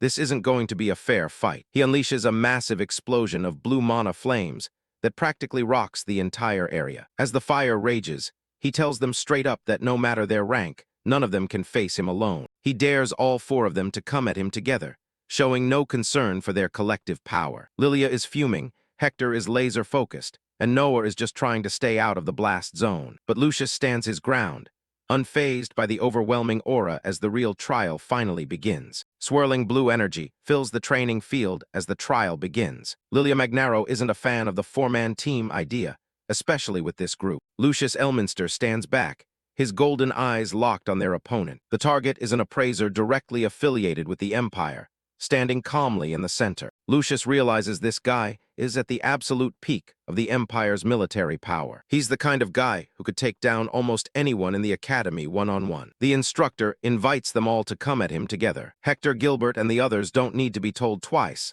They charge in. This is the perfect benchmark for Lucius to see how his current power stacks up. He watches as his classmates lead the charge, deciding to wait for the right moment. Hector draws his rapier and prepares a high-speed thrust. He delivers a precise, powerful strike, but his blade stops cold against an invisible barrier, leaving him frustrated. The appraiser smirks, completely unbothered by the effort. Lilia leaps high into the air, her body engulfed in intense fire. She slams her fist down with enough force to crater the ground. Her eyes glow white as she pours more magic into the assault. A massive pillar of fire erupts, but it doesn't seem to make a dent. She keeps the pressure on, but the instructor doesn't even move an inch. From the distance, Noah Raven prepares a spell of their own. A purple magic circle glows brightly on the grass. The hooded student raises their hands to launch a wave of energy. The trio starts hammering the shield with everything they've got. Fire, sword strikes, and magical beams slam into the barrier at once. Hector shouts at the others to stay out of his way as he swings. Lilia snaps back,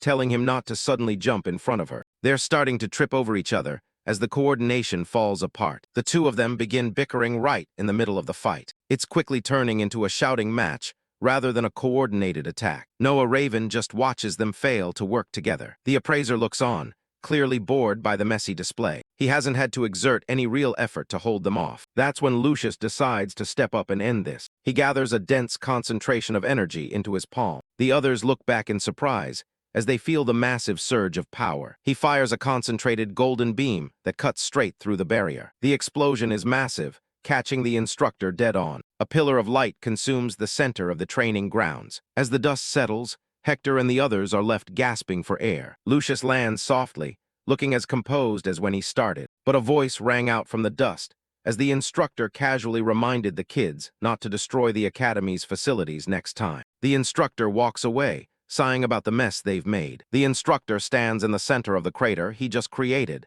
daring the students to continue. The Imperial Mana appraiser leader shoots them a cocky grin, clearly enjoying himself. Lucius Elminster smirks right back, his eyes burning with interest as he watches the fight. Lilia Magnaro and Hector Gilbert aren't ready to call it quits, both charging back into the fray with everything they have left. Lucius stays back for a moment, watching the exchange with a detached, analytical gaze. Suddenly, the appraiser's movements accelerate into a blur of dark purple energy. A massive shockwave ripples outward, nearly knocking everyone off their feet. Lucius's eyes widen as he witnesses the sheer scale of the instructor's power. The impact sends the trio tumbling across the grass like ragdolls. The instructor closes his eyes for a moment, looking almost disappointed by the lack of resistance. Lucius realizes that the man isn't actually fighting them all at the same time. He's moving so fast it's almost invisible, methodically dismantling each student one by one before they can even react. The appraiser slips past Lilia's reach with effortless grace. He chains his movements from one target to the next, but Lucius notices a tiny flaw in the rhythm. There's a split-second opening in his blind spot that moves randomly every time he transitions. The boy decides he's going to read the timing of their attacks to pinpoint exactly where that opening will appear. Lilia slams her fist into the dirt, refusing to give up. She pulls herself back onto her feet, screaming at the instructor to stop underestimating her. The man just gives her a mocking smirk as she prepares another strike. She and Hector launch a desperate double-pronged attack. They slam their magic and steal against his invisible shield at the exact same moment. Noah Raven remains grounded on a magic circle, providing support from the rear. Despite the pressure, the instructor just dances around them, his afterimages flickering through the air. He doesn't even break a sweat as he avoids their coordinated strikes by inches. Lucius leaps from his vantage point, timing his descent perfectly with the ongoing chaos. Lilia and Hector keep pushing, ignoring the exhaustion that's starting to set in. Lucius knows their current strategy won't work as they continue to hit a wall. Noah Raven slumps to the ground, finally out of mana and energy. Lilia's legs are shaking, her flames flickering out as she reaches her absolute limit. Hector is drenched in sweat, his pride taking a hit along with his stamina. Then a massive surge of blue mana flares up from above. Lucius strikes with a pinpoint attack, sensing that he's finally made a connection. A blinding light erupts at the point of impact, drowning out the entire field. He pours every bit of his energy into this single moment of breakthrough. The other students are forced to shield their eyes from the intense glare. The resulting explosion tears through the training grounds, leaving a massive plume of smoke. Lucius watches intently as the dust begins to settle around the impact zone. When the smoke clears, the instructor is still standing there, encased in a shimmering blue dome. Lilia stares in disbelief, unable to comprehend how he's still standing unscathed. Noah can't believe that even an attack of that magnitude failed to leave a single scratch on the man. The appraiser finally drops his guard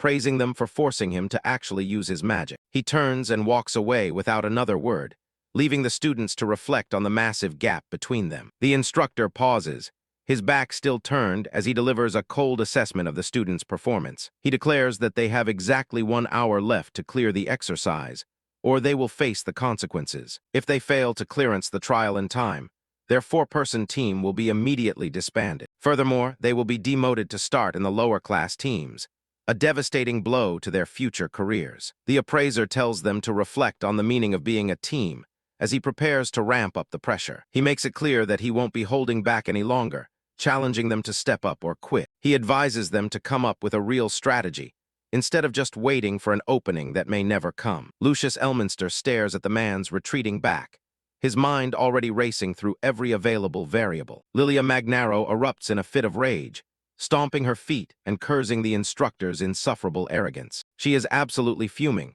her pride stung by the man's dismissive attitude toward their efforts. Lilia spins around, pointing an accusing finger at the quiet blonde boy standing nearby. She demands to know if Lucius has a plan, assuming his calm demeanor means he's seen a weakness. Lucius looks at her with an unreadable expression, his golden eyes sharp and intensely focused. Lilia begrudgingly admits that since he made the man use defensive magic, she'll listen to him this once. She clenches her fist as the weight of their precarious situation finally settles in. She refuses to allow her journey at the academy to end here in such a humiliating fashion. Lucius begins to recount what he observed earlier during the heat of their exchange. Hector and Noah move closer, their initial rivalry forgotten in the face of a shared threat. He explains that he saw a specific distortion in the instructor's spiritual energy when his spell landed. Hector Gilbert listens intently, his crossed arms failing to hide his genuine interest in the analysis. Lucius describes the secret mechanics of the instructor's defensive spell, visualizing the flow of mana. The barrier concentrates spiritual energy at the point of impact to temporarily increase its hardness. Therefore, if they attack several points simultaneously, the barrier's overall strength will drop significantly. Noah Raven is quietly impressed, realizing the depth of Lucius's tactical insight during the chaos. Lilia's hands ignite with fire once more, a fierce and predatory grin spreading across her face. She catches on quickly. The more simultaneous strikes they hit him with, the better their chances. Lucius asks them plainly if they are capable of achieving such precise coordination. Hector scoffs, claiming he's only participating to save himself, not because he wants to help Lucius. Noah Raven steps forward to join the circle, ready to provide the necessary numbers for the assault. The trio stands together, facing the Imperial Mana Appraiser leader with a new sense of purpose. The instructor gives them a final, taunting look, daring them to show him something truly new. "All right then, let's do this," Lilia shouts as she leads the sudden charge. The team launches a perfectly timed, multi-pronged assault from all directions at once. Noah Raven activates a massive magic circle beneath his feet, channeling power to support the frontliners. The instructor watches their approach, still skeptical that numbers alone will be enough to break him. His eyes flare with a sinister red light as he prepares to meet their coordinated attack head-on. Hector Gilbert dives in from above, his sword aimed directly at the center of the shimmering dome. He screams, "Right here," as he delivers a heavy blow to the barrier's surface. He calls out to Lilia, coordinating their strikes to the exact microsecond for maximum effect. Lilia roars her support as she charges, her flames swirling into a concentrated spear of intense heat. Their combined weapons slam into the barrier, sending ripples of shock through the training field. The instructor stands firm at the center of the crater, his hands glowing as he reinforces the shield. Hector's blade slams into the shimmering barrier, causing hairline fractures to spiderweb across the surface. The instructor acknowledges their effort, but remains unimpressed by the magnitude of their strike. Gathering blue mana between his palms, the appraiser prepares to end their final desperate attempt. Another impact resonates through the field as the students refuse to yield to the pressure. Lilia and Hector reach their limits, their bodies trembling under the strain of continuous magic use. Noah's miasma flickers as his strength wanes, the physical toll of the battle becoming undeniable. Hector collapses to one knee, the weight of the instructor's presence nearly crushing his resolve. Despite their exhaustion, they lock their grip on their weapons for one last concentrated effort. Lucius steps forward with a sharp, calculating gaze, refusing to let the trial end in failure. A brilliant burst of light erupts as Lucius channels his remaining energy into a final, unified strike. Lilia and Hector find a second wind, roaring as they pour every ounce of mana into the attack. The collective force of their magic pierces through the center of the appraiser's powerful defensive spell. Lucius's golden eyes glow with intensity as he guides the flow of power toward the weak point. Lilia and Hector watch in awe as the tide of the battle shifts in their favor at the last second. For the first time, a look of genuine surprise crosses the Imperial appraiser's calm face. A massive explosion of mana consumes the area, shattering the barrier with a deafening roar. As the smoke clears, the four students stand panting, their eyes fixed on the man who stood unmoved. Silence falls over the field, while everyone waits to see the result of their final, desperate gambit. Hector, Lilia, and Noah struggle to catch their breath, their energy reserves completely depleted. A single drop of blood trickles down the instructor's cheek, proof that they finally reached him. The instructor smirks, officially declaring that they have passed the daunting entrance examination. Relief washes over Lilia and Hector as they celebrate their hard-won victory against all odds. Noah begins to express his gratitude, his voice trailing off as his vision starts to blur. The dark-cloaked boy collapses onto the grass, his body finally giving out after the intense magical exertion. Hector and Lilia are totally wiped out, gasping for air on the grass. Behind them, Lucius stands perfectly still, looking like he hasn't even broken a sweat. Lilia tries to act tough even though she's exhausted, telling the guys they better be grateful for her help. Hector is just trying to catch his breath. Once the arrogant Hector caught his breath, he immediately mocked Lilia, telling her she was finally worthy of being his subordinate. Lilia wouldn't have it. She snapped back, asking what the hell the arrogant brat just said. Lucius watches the argument from behind, his mind completely focused on that last attack. He knows he tapped into something special back there, a power he hasn't fully explored yet. He remembers the exact moment his golden mana surged. It wasn't just magic. It felt like his energy had fused directly with the intent of a sword. Images of his past life as a sword saint flicker through his mind, bleeding into his current self. If he can master the fusion of magic and swordsmanship, he'll be unstoppable. As the examiner turns to leave, Lucius stays locked in his own thoughts, determined to perfect this form. A subtle, confident smirk crosses his face. He's starting to see the true potential of his reincarnation. Standing tall in the fading light of his own mana, Lucius ignores the exhausted bickering of his teammates. The examiner gives them the official word. They pass. He lectures them about the importance of the teamwork they just displayed, even if it was unintentional. He tells them to hold on to that feeling before disappearing into a shroud of dark purple energy. The heavy aura finally lifts, and the three of them are left standing alone on the training field. Lucius looks at his hands, trying to recall the exact flow of energy from that merged strike. He knows that if he can control that power, it will be the key to defeating his ultimate rival. Later on, he heads to the Royal Academy Library to do some digging into the theory behind it. He spends hours searching through the massive shelves, finally pulling a specific book. The title is Basic Theory of Spiritual Energy, exactly what he was looking for. He reads that spiritual energy is a refined force that flows through internal circuits. Most people have either a magic power circuit like mages or a fighting spirit circuit like swordsmen. The text says it's common knowledge that you're born with only one of the two. Lucius realizes he cheated the system by using his mana to activate Hector's fighting spirit during their joint attack. He wonders if it's even possible to pull off a move like that without a partner. He keeps flipping through the pages, his expression turning serious. Then he finds a passage about rare ancestors who actually possessed both circuits and fused them into one. He slams the book onto the table, his eyes wide. This is it. He goes out to a quiet spot to test it, swinging a training sword with everything he's got. He tries to force the magic and spirit to merge, surrounding himself in a brilliant blue light. It doesn't work.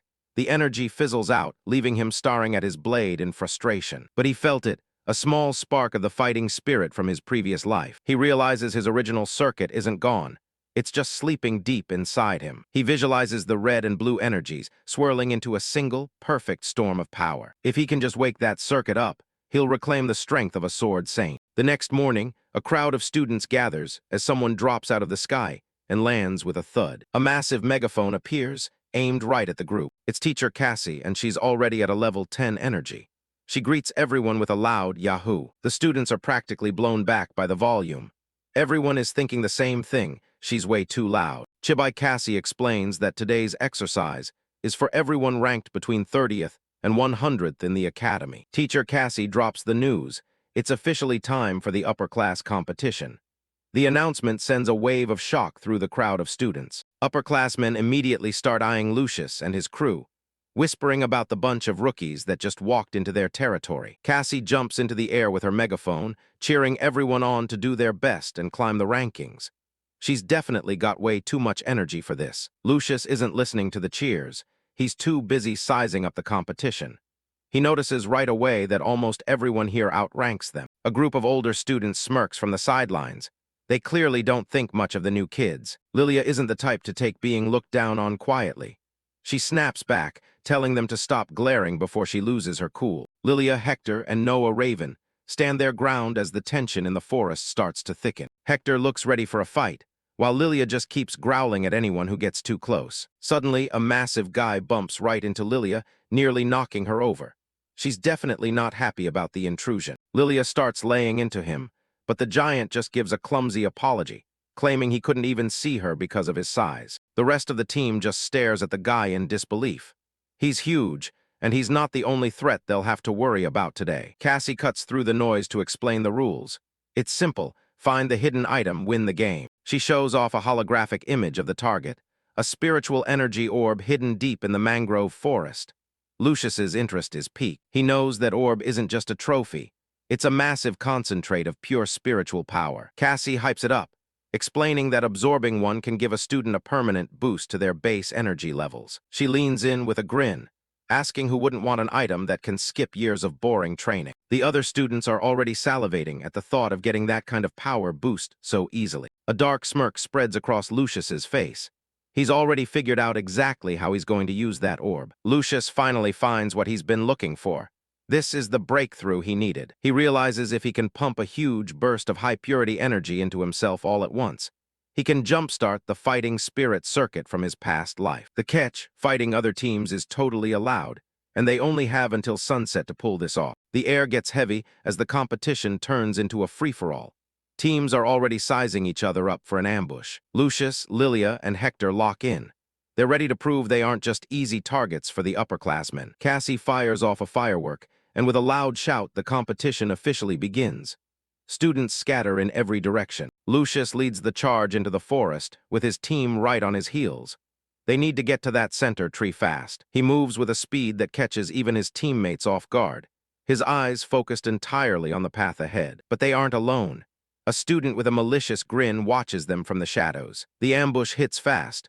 A group of upperclassmen drops from the canopy, mocking the rookies for thinking they had a chance. Hector realizes they're in trouble. These guys are much higher ranked and aren't holding back. One of the hunters lunges at Lucius with a spear, yelling for them to just drop dead already. The guy slams his weapon into the ground, but Lucius is already gone. He's way too fast for these punks. Lucius parries the spear with his bare hands, a burst of blue energy erupting from the contact point. In an instant, the attacker is sent flying back by the force of Lucius's mana. It's not even a contest. The upperclassman hits the dirt hard. Hector and the others can barely believe Lucius just handled him that easily. Lucius looks back at his stunned team, telling them not to let the official rankings fool them. They're stronger than they think. He reminds them of their training. Ranking doesn't matter when you have real power. Lilia and Hector find their resolve, realizing that together, they really can take on these hunters. But a new voice cuts through the air, mocking their little pep talk and asking who exactly thinks they're strong. The rookie hunter leader steps out of the trees, a smug look on his face. He's here to show them how a real predator hunts. Hector's face pales. He knows this isn't just another goon, this is the real thing. The leader smirks, confirming that the real rookie hunt has only just begun. Behind him, more students close in. He starts charging up a massive amount of green lightning energy, laughing about how he's going to steal their rankings for himself. A massive explosion of electrical power lights up the forest as the hunter prepares to wipe them all out in one strike. One of the opponents barely has time to react as a flash of light cuts across the screen. Hector leads the charge, his blade moving so fast it leaves a trail of electricity behind it. The guy can only watch in terror as his defense is completely bypassed. Hector doesn't even break his stride, his red eyes already scanning for the next threat. A couple of overconfident upperclassmen shout for them to stop being so cocky. They lunge from above, swinging their heavy blades with everything they've got. Lilia Magnaro just lets out a quiet huff, the heat around her starting to shimmer. Flames suddenly erupt around her body as she prepares to meet the challenge head-on. She doesn't even draw a weapon, trusting her fire-coated fists to do the job. A massive explosion of heat sends the attackers flying back into the trees. Her fist slams directly into a heavy broadsword, the metal glowing white-hot from the impact. Lilia tells them not to underestimate her, as she powers through their guard. The guys can't believe a freshman has this kind of raw physical power. She clenches her fist, the flames intensifying as she prepares to end it. She lets out a massive blast of fire, clearing the entire path in one go. Lilia looks back over her shoulder, checking to see if anyone else wants to try their luck. High above, another student rains down ice shards, trying to pin down the hooded boy. Noah Raven looks up from beneath his cloak, completely unfazed by the incoming magic. Hector and Lilia keep the pressure on, while Noah holds the center of their formation. Noah realizes Lucius included him when he talked about how strong their team was. He unleashes his own ice magic, shattering the enemy's spells midair. The realization that he's being treated as an equal makes Noah's magic even more volatile. A massive shockwave of ice crystals fills the clearing, freezing everything in its path. The opponents are buried under a mountain of frost as the team regroups. Lilia and Hector look on, clearly impressed by the massive display of power. Lucius Elminster looks down at the pile of defeated students, his expression cold and analytical. His teammates gather behind him, looking equally unimpressed with the competition. He gives the order to move out, leaving the forest floor littered with unconscious upperclassmen. Back at the command center, Instructor Cassie watches the carnage through her floating mana bubbles. She notes that the top 5 teams were wiped out in just minutes by a bunch of new students. She acknowledges that Lilia, Hector, and Noah are impressive, but they aren't the ones she's interested in. Her gaze shifts to the bubble showing Lucius, who hasn't even broken a sweat yet. He's leading them with surgical precision and raising morale with just a single sentence. Cassie leans in close to the screen, completely obsessed with finding out who this kid really is. Lucius stays at the front, his eyes fixed on the objective as they push deeper into the forest. In the shadows, someone is watching them through a pair of binoculars. The swamp dwellers are lurking nearby, waiting for the fresh meat to walk into their trap. They wait by a massive glowing tree,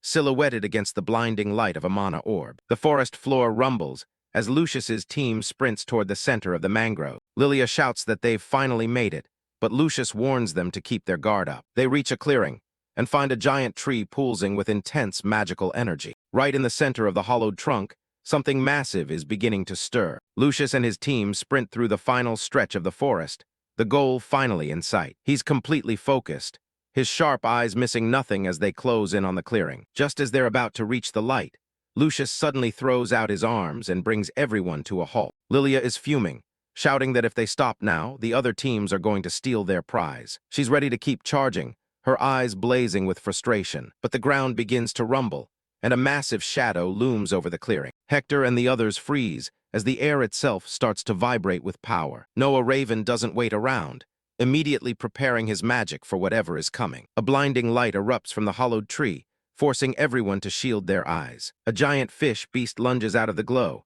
its massive jaws wide enough to swallow a whole group of students. The other teams nearby completely lose their nerve and start scrambling for their lives. Only Lucius's team stands their ground, facing the monster as it towers over them. Back at the command post, the other instructors are losing it, staring at the monitors in disbelief. They shout that the exam needs to be canceled, and reinforcements called in immediately. Instructor Cassie just hums to herself, looking more bored than concerned. She dismissively tells them to relax and just let the exam keep going. The men think she's insane, but she points out that unexpected things happen in real combat all the time. Then her tone gets chillingly cold as she says that anyone who dies here. The instructors can only stare at her in horror, realizing how little she cares about student lives. Would have just ended up dying on the battlefield anyway. They're completely speechless, realizing they're working for someone truly dangerous. She suddenly laughs it off and tells them she was just kidding about the dying part. She gives them a sadistic grin and tells them to leave it to their queen bee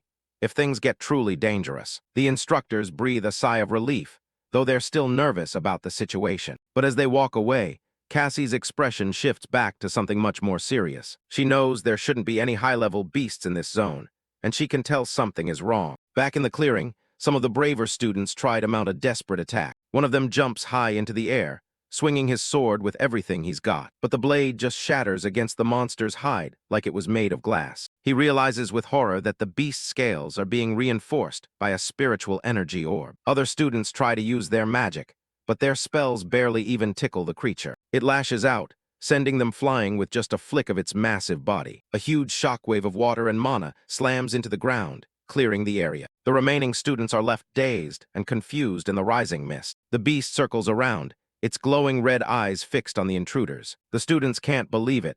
Their strongest attacks didn't leave a single scratch on the beast. They start panicking, wondering what they can possibly do against something this powerful. The monster prepares for another lunge, its fins slicing through the air like blades. It charges with its mouth wide open, and the students scream for everyone to run. Instead of retreating, Lucius takes a deep breath and sprints directly at the monster's open maw. The onlookers are convinced he's lost his mind, shouting in disbelief at the suicide mission. He's dwarfed by the massive beast, looking like nothing more than a snack as the jaws begin to close. Lilia screams in terror as Lucius charges headfirst into the monster's maw. He looks like a tiny moth, flying into a flame against the massive, closing jaws of the fish beast. But inside the swirling mana, Lucius remains perfectly calm, his eyes glowing with an ancient power. The monster lunged forward, and in a blink the boy was nowhere to be seen. Then it dived back into the water as if nothing had ever happened. The student with glasses is horrified, convinced that Lucius has just committed a suicidal act of arrogance. Suddenly, a massive shockwave rippled through the giant monster's entire body. Another student points toward the sky, shouting for everyone to look at the spectacular display of power. The giant fish suddenly shot straight up into the sky, creating a massive pillar of water. Noah watches the ascent with a grim expression, nodding that the impact of that massive body could trigger a tsunami. But strangely, a blinding purple light suddenly erupted on the monster's head, crackling with intense energy. The explosion of mana is so intense that the other students are forced to shield their eyes from the glare. Hector and Lilia can only watch in stunned silence as the nightmare they just faced finally ends. The clearing is suddenly dead quiet as the dust and glowing particles begin to settle on the grass. Where a giant monster once stood, there is now only a fatting sphere of brilliant, concentrated light. The crowd was left in total disbelief as a shadowy figure emerged. It was the protagonist, Lucius. They couldn't wrap their heads around how a mere boy could have destroyed such a thing all by himself. Lucius emerges from the light with a cold smirk, clutching a pulsing green sphere, the spiritual energy orb. He simply announces that he secured the prize, acting as if he hadn't just done something impossible. He walks back toward his team, his expression cool and detached despite the chaos he just caused. Lilia and Hector just stare at him, unable to find any words to describe the feat they just witnessed. The orb in his hand hums with a power that feels almost alive, casting a green glow over his features. Suddenly, Instructor Cassie's voice booms over the area, officially announcing the end of the special exercise. She descends from the sky like a dark shadow, looking down at the surviving students with a grin. She pulls out a megaphone and cheerfully tells everyone to head back to the main school building. Her golden eyes are fixed on Lucius, filled with a new and dangerous level of curiosity. Lucius ignores the attention, his focus entirely on the massive amount of energy contained in the orb. The rival team they beat is left fuming, unable to believe they lost the win to a group of first years. Lucius's team begins the walk back, leaving the scene of their victory and the shattered beast behind. Lilia quickly recovers her usual confidence, bragging about how the whole fight was a complete breeze. Even the quiet Noah can't help but let out a soft chuckle at her predictable and loud reaction. But Lilia's bravado quickly fades as she looks over at the blonde boy walking ahead of them. She stops and calls out to him, her voice much softer and more uncertain than it was a moment ago. She wondered who on earth he really was, having finally realized he was no ordinary student. Striding ahead, Lucius's golden eyes remained as cold and unreadable as ever. In his mind, he's only thinking about the spiritual energy orb and the power it represents. He can feel the incredibly dense amount of spiritual energy coming from it, far beyond what he expected. He knows that with this resource, he might finally be able to awaken his fighting spirit circuit in this life. Their conversation is interrupted by the sound of approaching footsteps on the forest floor. The leader of the Swamp Dwellers team steps forward, looking genuinely impressed by their strength. He admits they were so terrified they couldn't even move, and Lilia realizes it's the old guy they bumped into. He tells them they were genuinely blown away by the fight, and it's hard to believe they're freshmen. He gives Lucius a respectful nod, acknowledging that his strength was beyond anything he'd ever seen. The leader of the older students praises the entire team's spiritual energy, surprising Lilia with how quickly their attitude toward Lucius has shifted. He humbly suggests that their long experience at the academy could be useful to the talented freshmen, despite their own supposed lack of strength. With a wide, friendly smile, he offers an olive branch, proposing that they all become good friends from this moment forward. Lilia remains silent for a beat, her expression suspicious as she weighs the sincerity of the older student's offer. Deciding to take the friendly gesture at face value, she lets out a cheerful laugh and accepts that they should get along. She reaches out to seal the deal with a handshake, her guard dropping as she smiles back at her new ally. But as their hands meet, the leader's face remains cast in shadow, his eyes devoid of the warmth he was projecting just a second ago. In a terrifying blur of motion, the atmosphere of friendship is shattered as the man launches a brutal and unexpected strike. Lilia's eyes bulge in pure, agonizing shock as she realizes the depths of the betrayal a split second too late. She is ruthlessly slammed into the ground, the impact sending up a cloud of debris as the older student shows his true power. Hector and Noah can only stare in horror, their bodies frozen by the sudden and senseless violence against their teammate. Lilia lies limp on the forest floor, blood trickling from her mouth, as she slips into unconsciousness from the single, devastating blow. Hector demands to know what they are plotting, her voice trembling with a mixture of fear and growing rage. Lucius quickly moves to catch the falling Lilia, his gaze turning stone cold as he reminds the attackers that the exercise has already ended. The leader looks down at them, a twisted sense of wonder in his eyes as he finds their reactions to be truly magnificent. He repeats his praise with a chilling calmness, the mask of the friendly upperclassmen now completely gone. He reveals their sinister purpose, calling the freshmen the absolute best bait they could have ever hoped for. Hector draws his sword, his eyes burning with defiance even as the rest of the Swamp Dweller team closes in around them. The leader leans in, his smile widening into a predatory grin as he prepares to school the children on the reality of the academy. He asks if they truly understand the meaning of their name, a question that hangs heavy in the tense, dark air. Noah looks up from the shadows of his hood, the term Swamp Dweller suddenly sounding far more ominous than before. The man explains the academy's singular, cutthroat rule.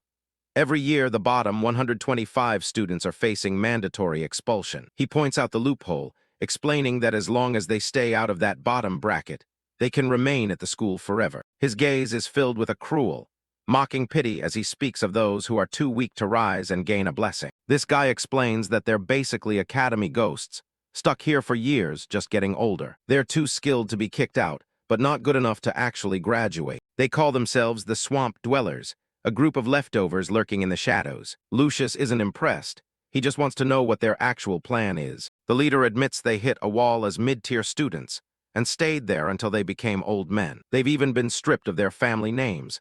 This place is all they have left. Hector's disgusted. To him, they're just losers clinging to a pathetic obsession. That touches a nerve. The leader shouts that they've lost everything and there's no other way to the top. He looks completely unhinged as he claws at his own face. He doesn't care about morals anymore. A massive, glowing hourglass artifact rises behind them. Hector stares at the thing.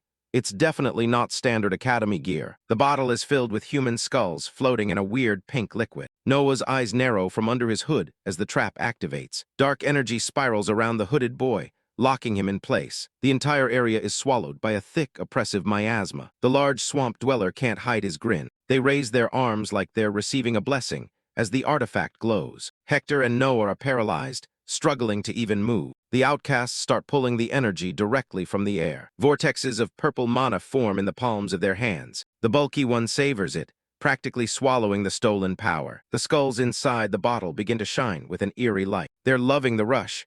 To them, this stolen mana is the ultimate high. The large Swamp Dweller looks sick with greed, telling them he's going to suck them dry. Noah tries to fight off the dark tendrils, but they're too strong. The bulky student is losing it, thanking them for the fresh mana. Hector manages to break free for a second and readies her blade. The artifact pulses again, ready to absorb whatever he throws at it. He figures if she breaks the bottle, the spell will end. He lunges forward, putting everything into a single strike. The blade cuts through the air with a flash of light, but the sword just bounces off the artifact's energy shield. Hector freezes in shock. His best hit didn't even leave a scratch. The large Swamp Dweller moves faster than he looks and grabs him right by the throat. He mocks him, explaining that only the casters can even touch the artifact. While he's busy gloating, Lucius is already closing the distance. Lucius keeps his cool, observing the situation with a cold stare. The Swamp Dweller leader laughs.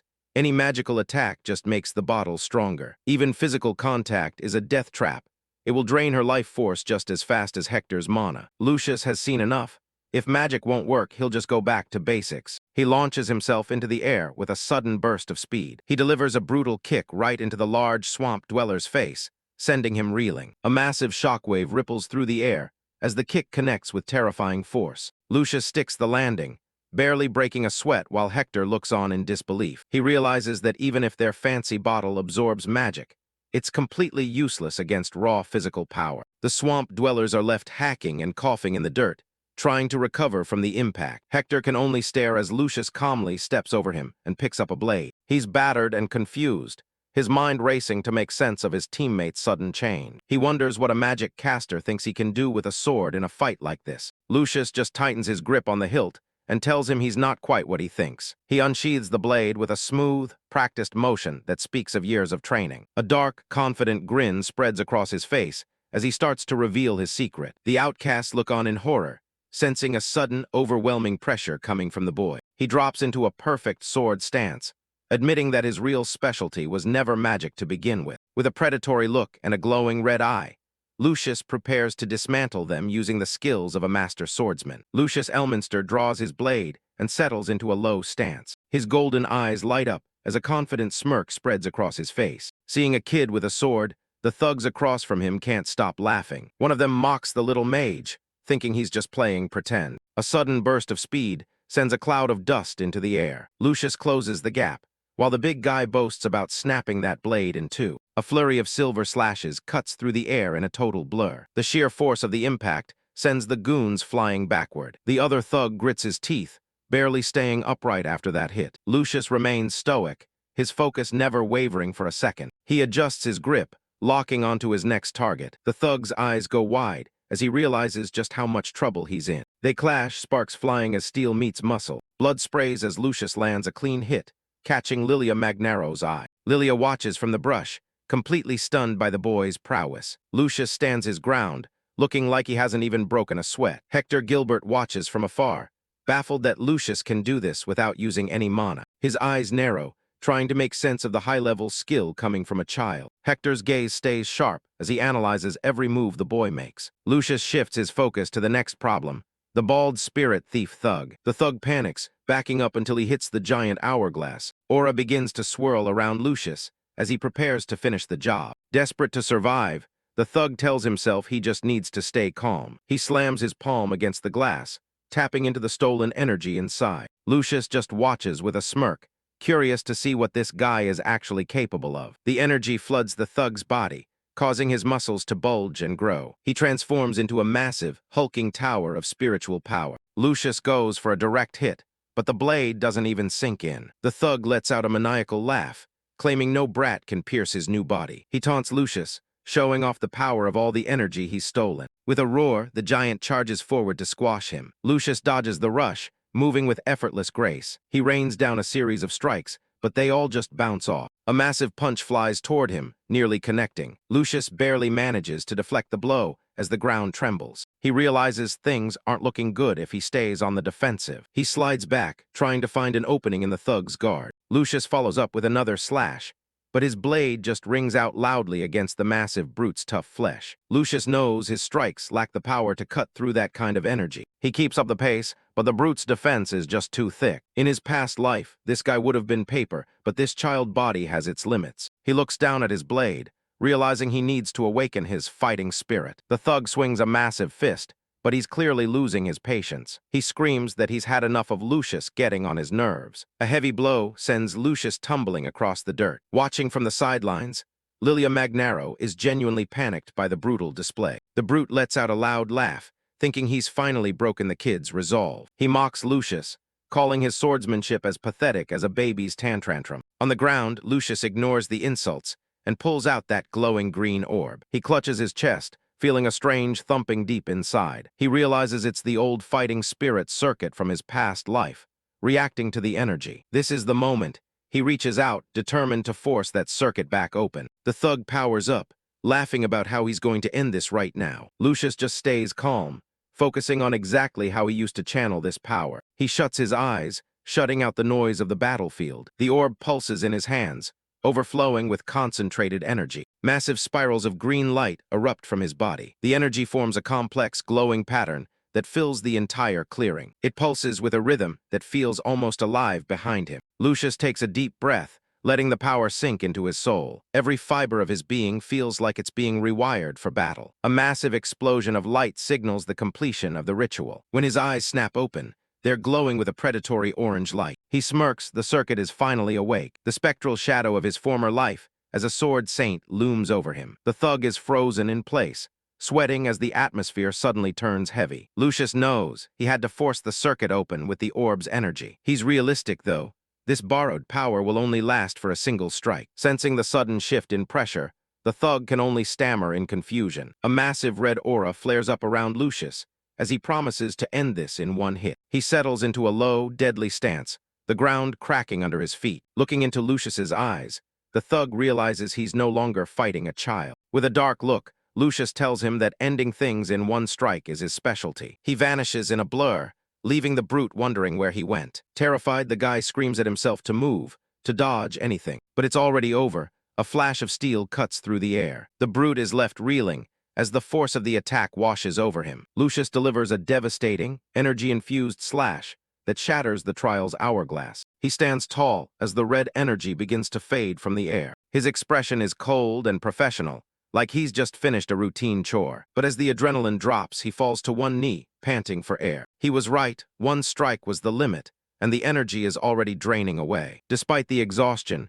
he's glad that the circuit itself is finally open. He looks at his sword, knowing he still has a long way to go before he can do this on his own. Lucius allows himself a small, knowing smile. He's found his path. He finally has a way forward in this life. Noah Raven rushes over, his voice tight with worry as he calls out to his friend. Standing nearby, Lilia Magnaro is still trying to process what she just witnessed. She's trembling slightly, her mind racing as she wonders what that incredible power was. The dust from the battle settles, leaving the three of them alone in the quiet clearing. Noah asks if he's all right, and Lucius gives a simple, tired confirmation. The moment of peace is broken when Hector Gilbert steps forward, calling Lucius's name. Hector's presence is heavy, his red eyes fixed intently on the young boy. He doesn't mince words, nodding that Lucius handles a sword like someone with decades of experience. With a piercing gaze, Hector demands to know who taught him such advanced techniques. Wind whipped through his long silver hair as he waited for an answer that didn't come. Hector's expression is hard,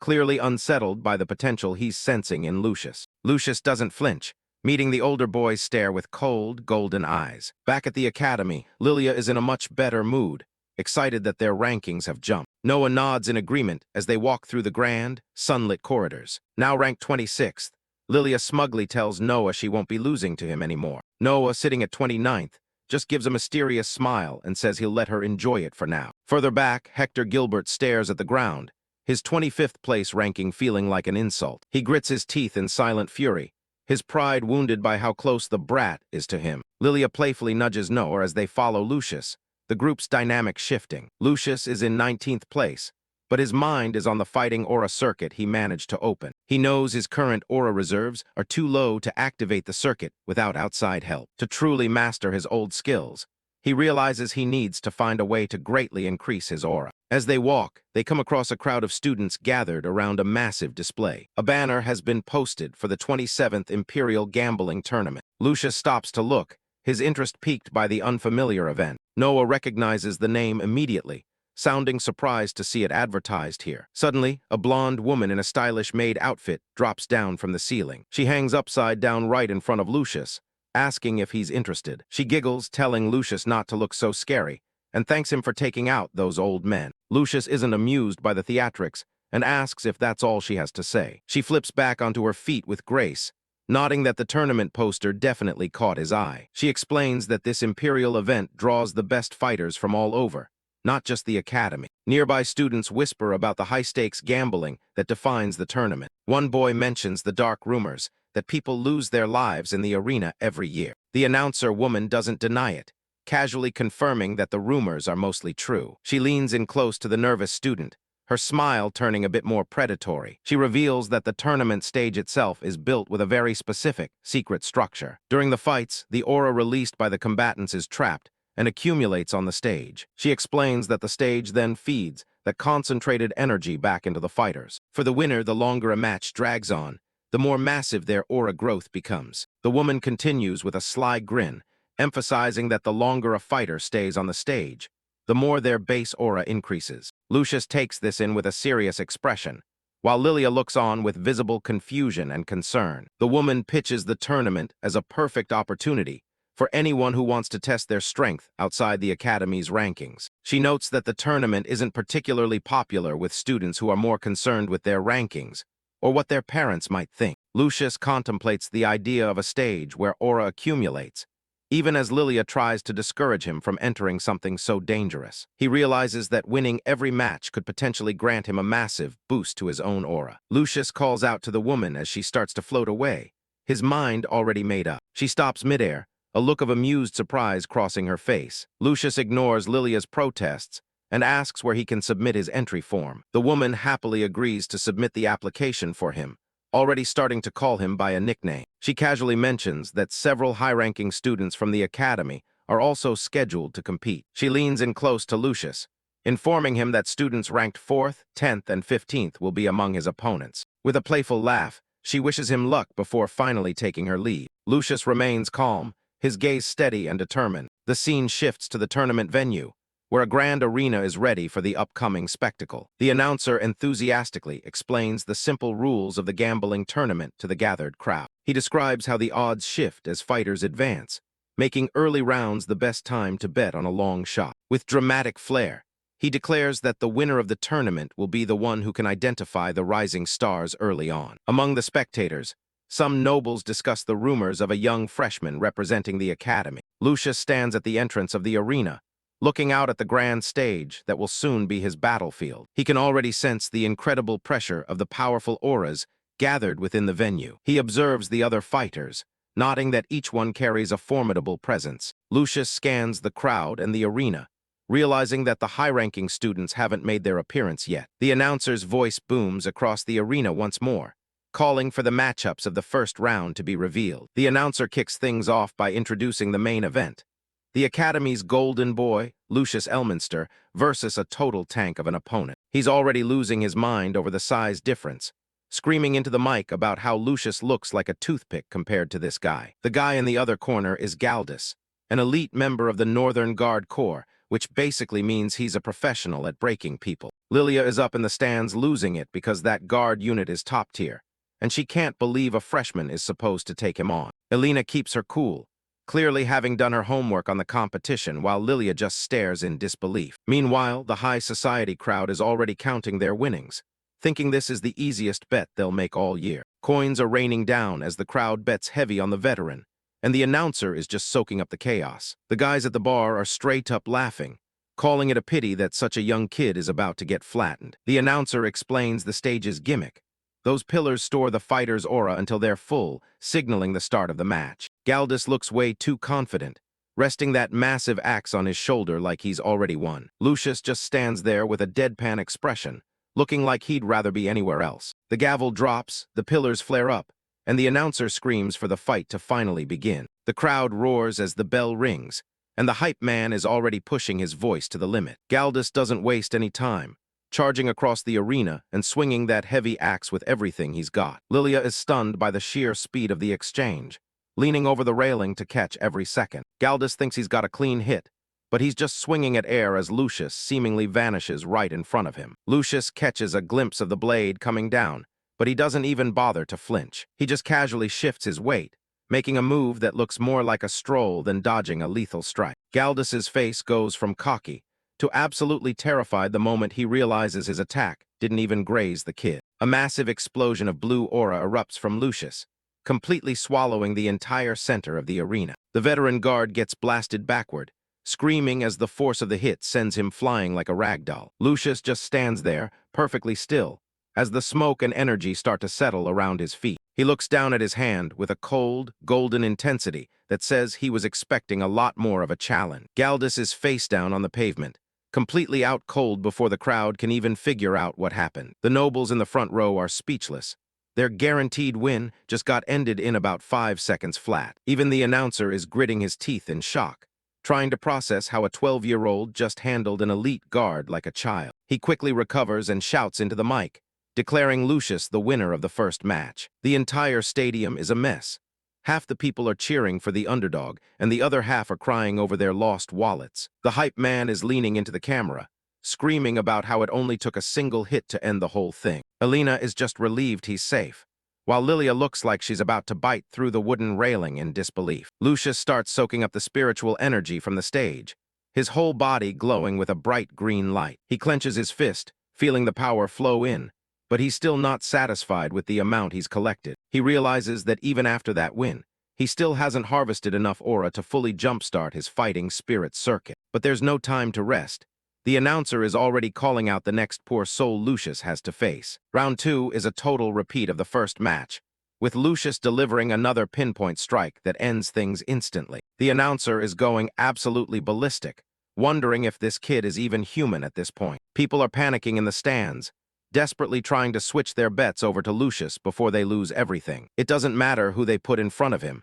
He just keeps plowing through the bracket like a machine. That's 3 wins in a row, and the announcer is treating him like a superstar, hyping up the 12-year-old long shot. Lucius stays cold and focused, knowing he's still got a long way to go before his plan is complete. Some lucky fans are celebrating a massive payday, while the rest of the academy tries to wrap their heads around what they're seeing. Hector couldn't help but feel annoyed that the brat kept getting stronger and stronger. Lucius stands in the center of the arena, green aura swirling around him, as he realizes the energy he's harvested so far still isn't enough to satisfy his needs. The pressure in the stadium shifts suddenly, casting a shadow over the entire event as a presence from the high balcony starts to dominate the atmosphere. Lucius's golden eyes glow with a cold, focused intensity as he senses something, or someone, he never expected to see here. High above the crowd, a silhouette emerges on the VIP balcony, overlooking the arena like a king surveying his domain. A pair of boots clicks against the stone floor, each step carrying a weight that silences the surrounding chatter. Purple energy flares up around the entrance, signaling the arrival of a guest who is clearly in a league of his own. The announcer is practically sweating through his suit, stammering about a super VIP whose presence wasn't part of the original program. The dark silhouette of the visitor looms over the railing, casting a long shadow down toward the small figure of the protagonist. Surrounded by a formal entourage, the mysterious figure takes his place, his mere presence demanding absolute respect from everyone in the building. Down in the arena, Lucius's expression turns grim, his jaw tightening as he stares up at the one man he can never forget. The red cape of the visitor billows slightly as he approaches the front of the balcony, his movements slow and deliberate. Lucius clenches his fist so hard that his knuckles turn white and blood begins to drip from his palm, the sight of this man triggering a primal response. He looks up, his gaze locked onto the high-ranking noble who represents everything he lost in his previous life. The visitor is revealed to be Lord Atlas Arkwright,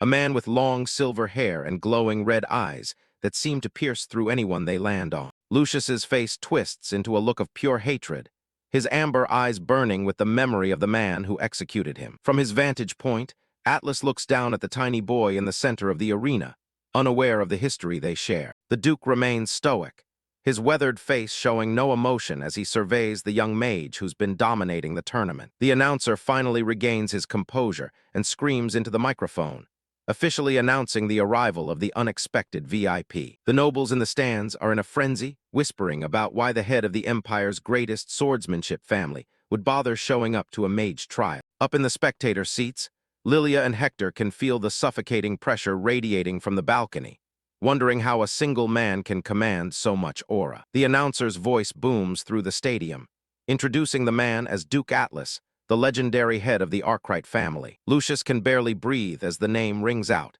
his mind screaming with the urge to tear the man apart right then and there. Atlas looks down with disdain, thinking to himself that a magic family like the Elminsters is nothing more than a collection of nonsense. But as his gaze lingers on the boy, his expression shifts slightly, finding something unexpected in the child's stance. He notices the fire in Lucius's golden eyes, and finds himself grudgingly impressed by the intensity he sees there. From his seat, the Duke realizes that the overwhelming killing intent flooding the arena is actually being directed solely at him. He finds the situation interesting, curious as to why a mere child would harbor such a deep, visceral hatred for someone like him. Lucius grinds his teeth together, forcing himself to endure the volcanic rage boiling in his chest, so he doesn't blow his cover. He clutches at his chest as his heart hammers against his ribs, the physical strain of suppressing his murderous intent nearly too much to bear. His hand trembles as he grips his shirt, his entire body shaking from the effort of staying grounded in the moment. He tells himself that now isn't the time for revenge if he wants to deliver the greatest possible pain to this man.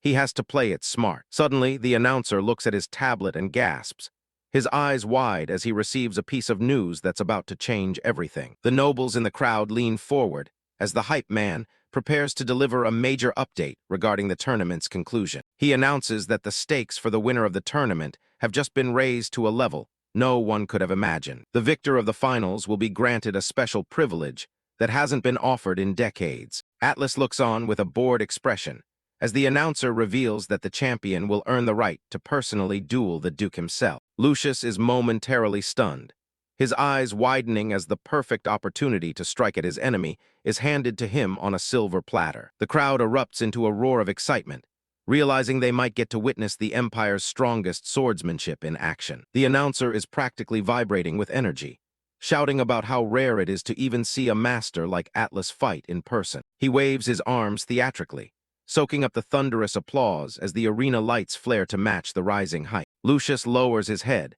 his face partially obscured by shadow as he processes the new reality of the tournament. A sinister smirk slowly spreads across his face as he realizes that everything is falling perfectly into place for his revenge. Lucius stands alone in the center of the vast arena, looking up at the VIP box as he prepares for the final showdown of the block. A predatory smile tugs at Lucius's lips as his eyes flare with a sinister yellow glow, his mind fully occupied with the thought of burying his enemy right here in front of the Empire. The announcer's voice echoes through the stadium, amping up the crowd as he officially calls for the start of the block finals. On the other side of the arena, a man with long, dark hair watches Lucius with a condescending smirk, clearly underestimating the child standing before him. Lucius remains calm, his gaze cold and unwavering as he tells himself that it's only a matter of time before he brings true despair to those who wronged him. The reflection of Duke Atlas Arkwright sitting high above on the balcony is visible in Lucius's golden eye,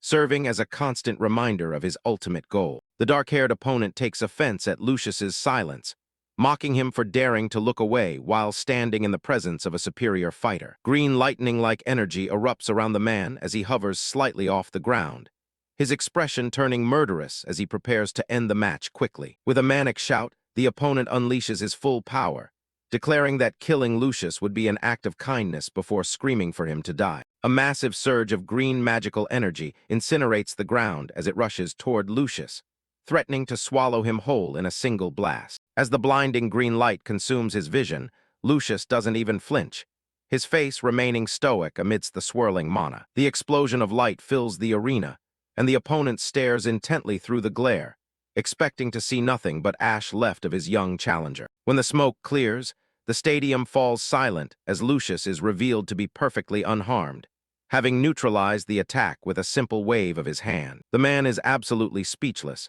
his face pale with shock as he realizes his ultra-high-density magic was brushed aside like it was nothing. Dark energy begins to swirl around Lucius as he takes a step forward, his eyes shining with a terrifying intensity that chills the air. Terrified by the sudden shift in atmosphere, the opponent can only stare in horror as the little boy he mocked transforms into a monster in his eyes. A final, crushing impact reverberates through the arena floor, sending debris flying as Lucius finishes the bout with overwhelming force. One of the tournament officials watches the scene with a nervous sweat, clearly taken aback by the level of power displayed by a first-year student. The once-proud warrior is now a broken mess on the ground, his long hair covering his face as he trembles in the wake of Lucius's power. Completely defeated, the man crawls through the dirt and begs for his life, his arrogance replaced by a desperate plea for mercy. Lilia Magnero watches from the stands, her eyes wide with shock and confusion as she tries to process the sheer scale of the power she just witnessed. Noah Raven, hiding under a dark hood, breaks out in a cold sweat, nodding that Lucius's aura has become something completely unrecognizable and terrifying. Lucius stands victorious, looking up at the high balcony with a gaze that promises far more violence to come. The announcer recovers from his shock and screams into his microphone, barely able to believe that a 12-year-old boy has dominated the block. A pillar of blue light erupts to signify the end of the match, marking the official victory for the youngest contestant in the history of the games. Green mana swirls around Lucius as the announcer declares him the biggest dark horse of the tournament and the winner of the block. Lucius clenches his jaw, his eyes fixed on the balcony as he realizes there is only one more obstacle standing between him and his revenge. Up in the VIP section, Duke Atlas Arkwright leans forward, his expression unreadable as he finally takes a genuine interest in the boy's performance. Without missing a beat, the announcer moves on to the next event, hyping up the crowd for the start of the B Block Finals. He introduces Gladys Foreign,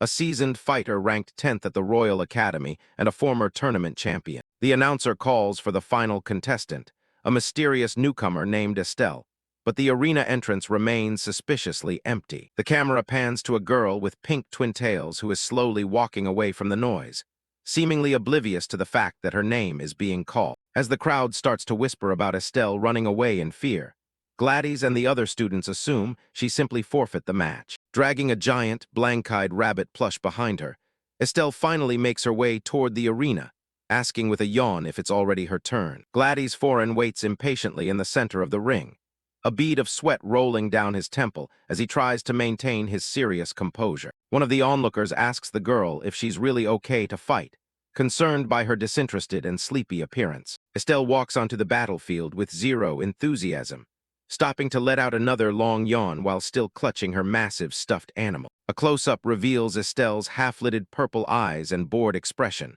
making it clear she'd rather be anywhere else than in a tournament. The announcer looks over at the girl, tentatively asking if she's ready to begin the final match for the B block. The two fighters face off in the middle of the arena, the contrast between the serious Gladys and the listless Estelle creating a strange tension. Estelle stares at her opponent with complete indifference, her gaze distant as if she's looking right through him. Gladys narrows his eyes, silently apologizing to the girl as he resolves to not hold back despite her age and small stature. As the match between Gladys Foreign and the mysterious Estelle is officially called to start, both fighters prepare themselves for the clash. Gladys wastes no time, conjuring glowing orange magic circles in front of him with the resolve to end the fight quickly and mercifully. Estelle remains seated on the arena floor, calmly clutching her giant white rabbit plush while the air around her fills with Gladys's offensive spells. Dozens of intricate magical runes flare to life across the battlefield, crackling with intense energy as they aim directly at the small, listless girl. With her eyes gently closed and a faint, knowing smile on her face, Estelle doesn't even move as the mana in the room reaches a fever pitch. Gladys unleashes his power, thrusting his hands forward to launch a barrage of magical projectiles that converge on Estelle's position from all sides. A sudden flash of violet light glints in Estelle's eye as she finally begins to stir, her aura shifting into something far more dangerous. A violent explosion of golden energy and sharp slashes erupts in the center of the arena, momentarily obscuring everything in a cloud of debris and light. From high above in the commentator's booth, the announcer leans over the railing to get a better look at the results of the massive magical strike. The announcer's professional composure instantly crumbles, his face going pale with disbelief as he witnesses the aftermath of the brief exchange. In the audience, a noble woman gasps and covers her mouth in horror, her companion standing frozen by her side as they look down at the stage. The pristine stuffed rabbit remains completely untouched, while its opponent is now soaked in dark blood,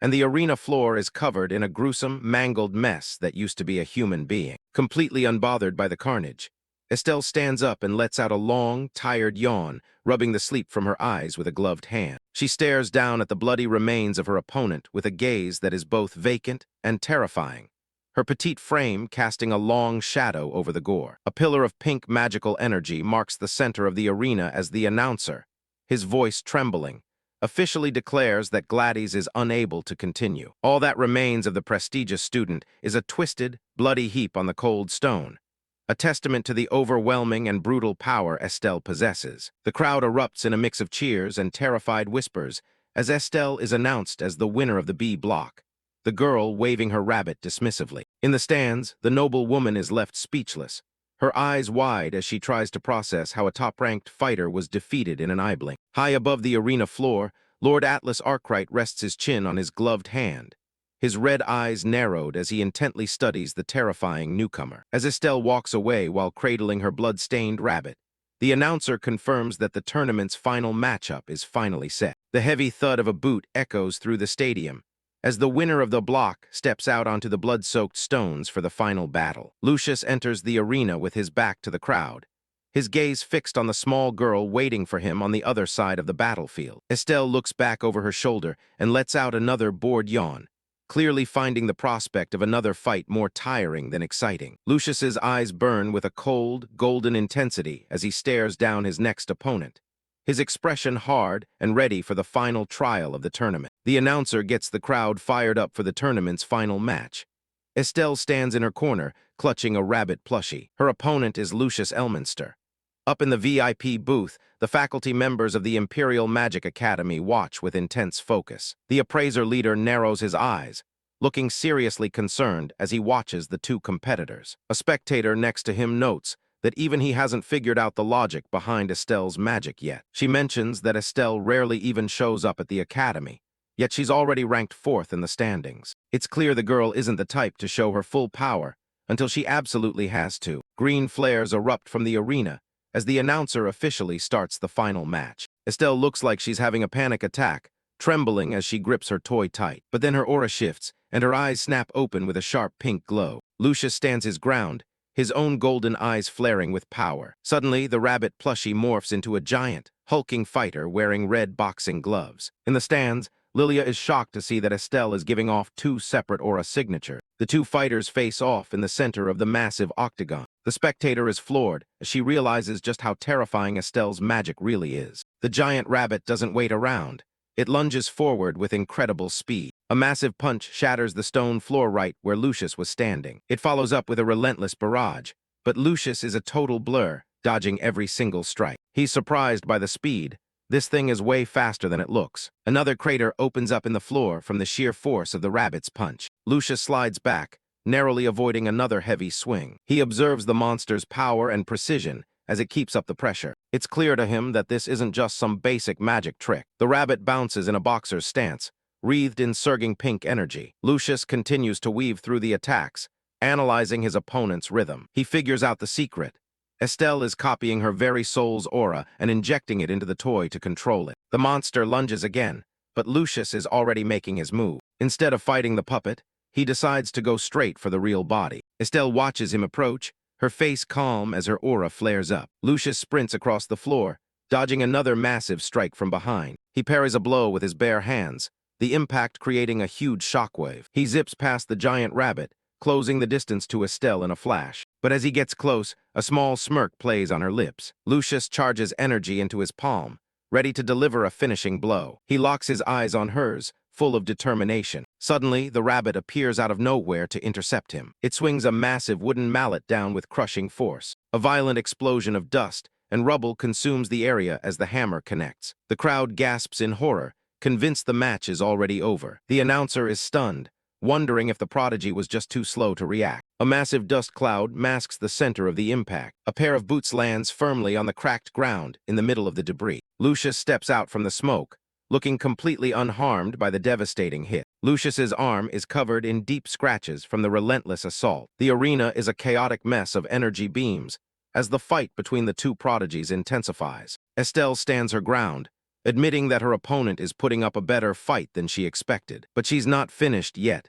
She promises to show him the full power of her puppets brought together. Lucius braces himself, sensing that the real battle is only just beginning. A dark, pinkish aura flares up around Estelle as she summons even more of her strange magic. Another rabbit monster lunges from a pool of dark energy, snapping its jaws. Lucius is taken aback by the sudden surge of power radiating from his opponent. Several more rabbit puppets emerge from the ground, completely cutting off any path for escape. The announcer is losing his mind, screaming that the match has turned into a total nightmare. Even Lord Atlas Arkwright watches from the VIP balcony with a cold and calculating gaze. 6 distinct, terrifying monsters are now prowling the arena floor. With a sadistic grin, Estelle gives her pets the order to go play with their new friend. The monsters swarm in from every direction, giving Lucius zero room to breathe. He uses his blue mana to deflect a massive strike just in time. He leaps back, narrowly avoiding being crushed by another puppet's heavy fist. Lucius fights back with rapid-fire energy strikes, desperately trying to keep the monsters at bay. He manages to land a solid kick on one of the smaller, faster puppets. But the biggest monster is right on top of him, its massive teeth snapping inches from his face. Beads of sweat roll down his face as he realizes he can't sustain this pace for long. He finds himself pinned between two of the hulking creatures. In a gamble, he charges an intense sphere of blue mana in his hand. He releases a blast of lightning-like energy to clear some breathing room. He notices something crucial. These things don't have eyes, meaning they must be tracking his aura. He studies the blank, glowing eyes of a monster for a split second. A plan begins to form in his mind as his determination returns. He takes off in a blur, using his superior speed to weave through the monsters. He clenches his fist, focusing every bit of his remaining mana into one spot. Lord Atlas watches silently, his expression unreadable as the battle reaches its peak. The monsters close in on the center of the arena, trapping Lucius in their crosshairs. From the stands, Lilia watches with gritted teeth, terrified for her friend's safety. Estelle licks her lips, convinced she's finally won the match. Lucius ducks under the massive legs of one of the puppets, staying low to the ground. He charges forward with everything he's got left. He releases a small, glowing crystal of pure mana into the air above him. The crystal pulses with a brilliant blue light, illuminating the entire stadium. The rabbit monsters suddenly stop their attack, their heads snapping toward the intense glow. The entire arena is illuminated by the flash, and the crowd wonders what kind of magic they're witnessing. The announcer shouts over the noise, explaining that the puppets are being physically pulled toward the light. Lucius smirks to himself, knowing his trap worked exactly as intended. The monsters are sucked into a swirling vortex of mana, unable to resist the pull. Standing tall, Lucius points his finger at the sky, controlling the massive energy field he just created. A blinding explosion of light marks the collapse of the mana lure, scattering energy across the battlefield. Lucius remains calm, his outstretched hand still guiding the dissipating energy. He lands gracefully on his feet as the last of the mana puppets vanish into thin air. Standing in the center of the arena, he looks across at his opponent, ready for whatever comes next. The scale of the battle has left the entire stadium in a state of stunned silence. From the stands, Elena and Lilia watch with wide eyes, unable to believe the level of magic they're seeing from such a young boy. Elena wonders to herself if Lucius managed to imitate Estelle's complex aura replication technique in just a single moment. The sheer technical skill required to pull off such a feat is beyond anything they've ever witnessed. Lucius looks down at his hand, admitting to himself that his replication was still far from perfect. Despite its flaws, it was enough to wipe out all of the rabbit puppets in one clean sweep. He clenches his fist tightly, declaring with absolute confidence that the game is over. Estelle stands alone on the other side of the arena, her back turned to him as the dust settles. A low, unsettling giggle escapes her lips, a sound that doesn't match her petite appearance. Lucius senses a sudden, drastic shift in the air, his expression hardening as he senses a new threat. Estelle lets out a manic laugh, her laughter echoing throughout the entire stadium. She admits that it's been a very long time since anyone has forced her to get serious. She reveals her trump card.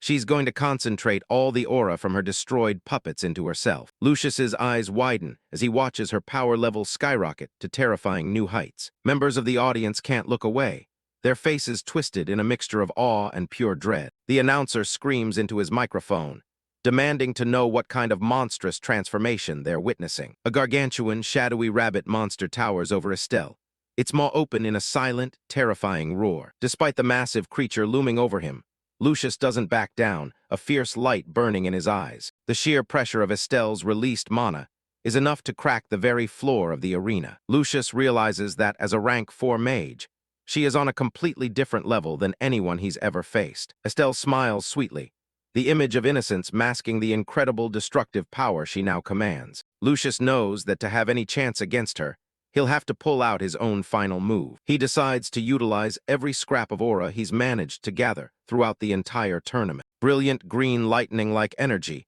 begins to crackle and surge around his body. He focuses all that chaotic energy into a single, highly condensed point in his palms. Multiple colors of aura swirl around him as he compresses the energy, creating a vortex of elemental power. He grits his teeth against the incredible strain, his hair whipping wildly in the mana-induced gale. The arena floor begins to disintegrate beneath the weight of the two opposing forces of nature. High above, Lord Atlas Arkwright watches with narrowed eyes, his gaze fixed on the young boy's display of power. The surrounding air becomes thick with raw, unbridled mana as Lucius prepares to release his strike. He lurches forward, his hand open and ready to deliver the final blow. He strikes out with a palm thrust, a shockwave of pure energy rippling from the point of impact. He releases a massive, spiraling beam of blue energy, that tears through the arena floor toward Estelle. The beam slams into Estelle's gargantuan rabbit monster, the impact shaking the very foundation of the stadium. But even as she's hit, Estelle's sadistic grin doesn't waver for a single moment. In a flash of speed that defies logic, Lucius appears right in front of her,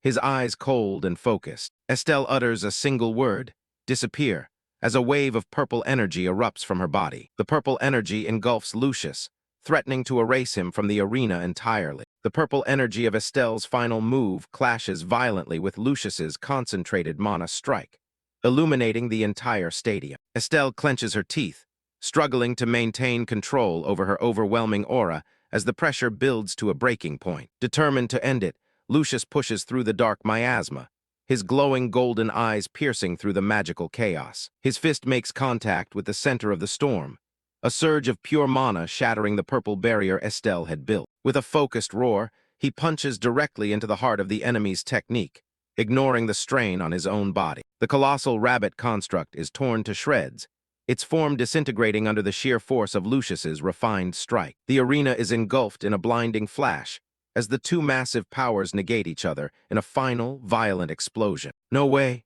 Estelle gasps, her eyes wide with disbelief as she realizes her ultimate defense has been completely bypassed. A massive shockwave ripples through the stadium, sending debris flying and forcing the audience to shield their eyes. The force of the blast sends Estelle flying backward across the stage, her control over her magic utterly severed. She tumbles through the air, her beloved rabbit plush slipping from her fingers as she prepares for a hard landing. The impact of their exchange leaves deep cracks in the stone floor, the very foundation of the arena trembling from the power. Lucius skids across the floor, his boots carving furrows into the tiles as he fights to stabilize his momentum after the strike. Estelle lies dazed on the ground, the dust from the explosion slowly settling around her defeated form. "You unbelievable Lucius," the announcer screams into his microphone. "He blew away that gigantic aura construct, but what will be the outcome of the match?" He continues, while Fran, Lilia, and the others watch in stunned silence. In the stands, noble spectators are left speechless, cold sweat dripping down their faces after witnessing such raw power. Lord Atlas Arkwright remains perfectly still, his piercing red eyes fixed on Lucius as he contemplates the boy's hidden depth. Lucius stands tall amid the smoke, his breathing heavy as he glares toward the spot where Estelle just landed. Estelle glares back at him with an added edge of murderous intent, her pride as a rank 4 mage fanned into a profound sense of irritation. A few drops of blood fall onto the cracked tiles, a sign of the physical toll the final clash took on the young protagonist. "Ah, W8, the announcer's voice booms across the arena. "Lucius is out of bounds." The referee signals the end of the match. Lucius blew away the rabbit, but he's out of bounds. The winner is Estelle. The crowd erupts into a mixture of cheers and groans, with some bettors sighing in relief, while others lament the narrow loss. The crowd is buzzing in disbelief. Lucius just lost the match by stepping out of bounds. He drops to his knees in the middle of the arena, looking like he's taken a total loss. But his eyes tell a different story. They're glowing with a cold, murderous intensity. Estelle walks up to him, casually admitting that he's actually pretty strong. She introduces herself as a rank 4 rabbit-wraith and says she might actually return to the academy if he's going to be there. Lucius doesn't even respond, completely checked out and lost in his own dark thoughts. She starts to walk away, already looking forward to their actual duel 3 years from now. She tells him to quit mopping and go get his injuries treated at the infirmary. Lucius watches her leave, but his mind is clearly on a much bigger target. A shadow falls over his face as his gaze sharpens. The kid is done playing nice. Marquis Atlas makes his entrance, looking exactly like the legendary monster he is. He walks right past the kids without a single glance, radiating pure, suffocating arrogance. Lucius realizes he doesn't need to follow the rules of some tournament anymore. His hand starts crackling with mana as he prepares to settle a very old debt. He looks up with the eyes of a cold-blooded killer, his target locked on Atlas's back. He isn't waiting for a formal match. He's planning to kill the man right here and now. Atlas immediately senses the shift in the air and wonders if this is supposed to be a surprise attack. Lucius just wanted to lunge forward, his face twisted into a mask of pure, feral rage. But Atlas doesn't even break his stride, leaving the boy bloody and beaten in his wake. The announcer hops on the mic, hyping up the crowd for the moment they've all been waiting for. It's the tournament winner, Estelle, going up against the Empire's greatest swordsman, Marquis Atlas. The two of them face off in the center of the massive arena as the crowd goes wild. Atlas stands there looking bored, like he's just waiting for a fly to stop buzzing. Estelle just yawns, finding it totally boring to fight some old man after the rush of facing Lucius. Her eyes start glowing a sinister purple. She just wants to end this quickly so she can go to sleep. She blurs into motion, offering a fake apology for what's about to happen. She gives him a creepy, confident smile, ready to put the old man in his place. Suddenly, she summons a horde of bladed, shadowy rabbits that completely surround the Marquis. She dives in for the killing blow, letting her power loose in one massive strike. Atlas doesn't even move an inch as the blades descend on him from every side. A massive explosion rocks the entire arena, sending a cloud of dust and debris into the air. The shockwave is so violent the announcer has to shield his face just to stay standing. He's sweating bullets, trying to see if the legendary Marquis actually took a hit. But as the smoke clears, Atlas is standing in the exact same spot, completely untouched. He looks completely unimpressed, as if that entire attack was just a light breeze. In a flash, he's crushed Estelle's head into the floor with nothing but his foot. The audience is paralyzed with fear. The gap in their power is just too massive to process. The announcer can barely speak. The winner of the tournament was just erased in a single second. Atlas stands over the girl's body, looking like a god who just swatted a bug. He turns his cold gaze toward the only person in the room who isn't shaking. Lucius is standing there, radiating a killing intent so thick you can practically see it. Atlas isn't even mad. He just looks at him and asks if he really wants to kill him that badly. Lucius's eyes burn with a lethal intensity. He isn't just looking for a match, he's looking for blood. Atlas stands cold and indifferent over the fallen Estelle, while Lucius feels the weight of a lifetime of betrayal. A name from the past echoes in his mind, Zeno. He remembers Atlas's cold voice from years ago, telling him he was never a son, just a stray orphan he picked up. To Atlas, he was never family, just a disposable sword to be used until it broke. Lucius accepts the truth with a grim face.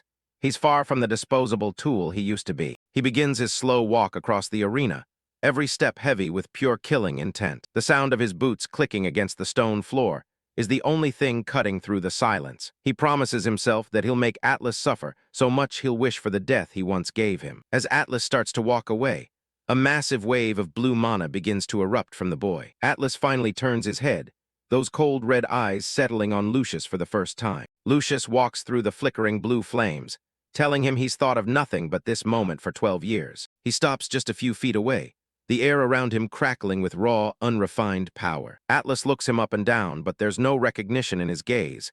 He has no idea who this child is. He stares at Lucius like he's just another minor obstacle in his way. Lucius doesn't care about being recognized.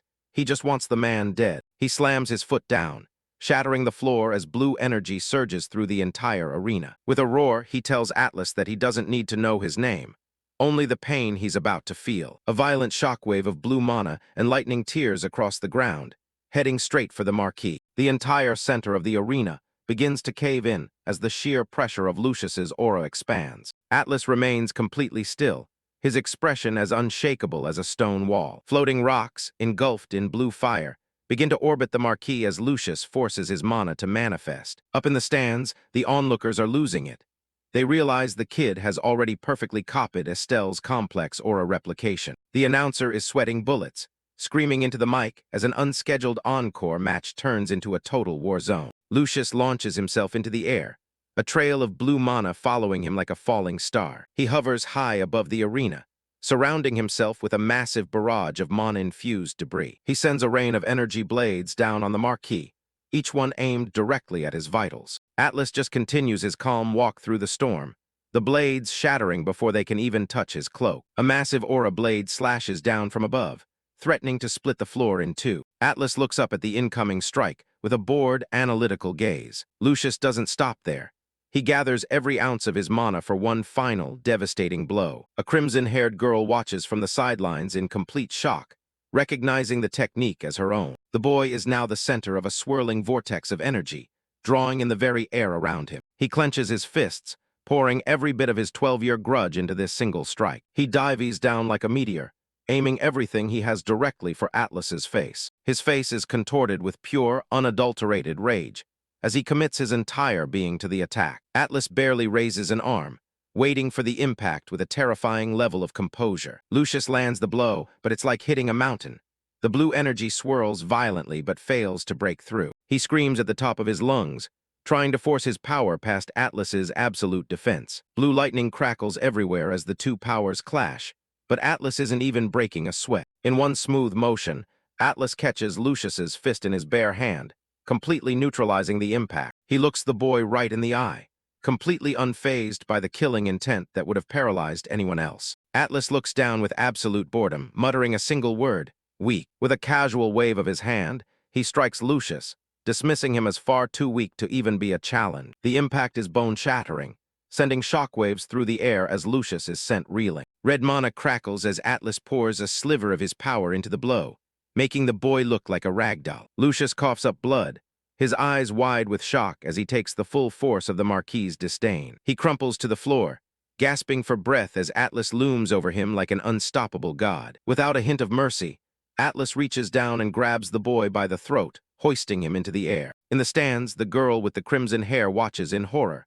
her eyes fixed on the young Lucius. The nobles watch in grim silence, finally witnessing the terrifying gap between themselves and the Empire's strongest. Atlas holds the boy up effortlessly, the smoke from the battle still swirling around them in the ruined arena. He stares into Lucius's eyes and tells him plainly that he was nothing more than a huge disappointment. Gasping for air, Lucius can barely choke out a single syllable through the crushing grip on his windpipe. Despite the blood and the pain, the boy's eyes burn with a renewed fire as he vows to kill the man in front of him. Atlas just closes his eyes, completely unmoved by the child's pathetic threats. He slams Lucius into the stone floor with enough force to shatter the arena once again. A massive cloud of dust and debris erupts, completely obscuring the fallen boy from view. Lucius lies broken and bleeding in the center of the crater, his body finally reaching its limit. Confident the fight is over, Atlas turns his back on the carnage and begins to walk away through the settling dust. Up in the VIP boxes, the aristocratic guests can only stare in mute shock at the one-sided massacre they just witnessed. Atlas walks with the slow, deliberate pace of a man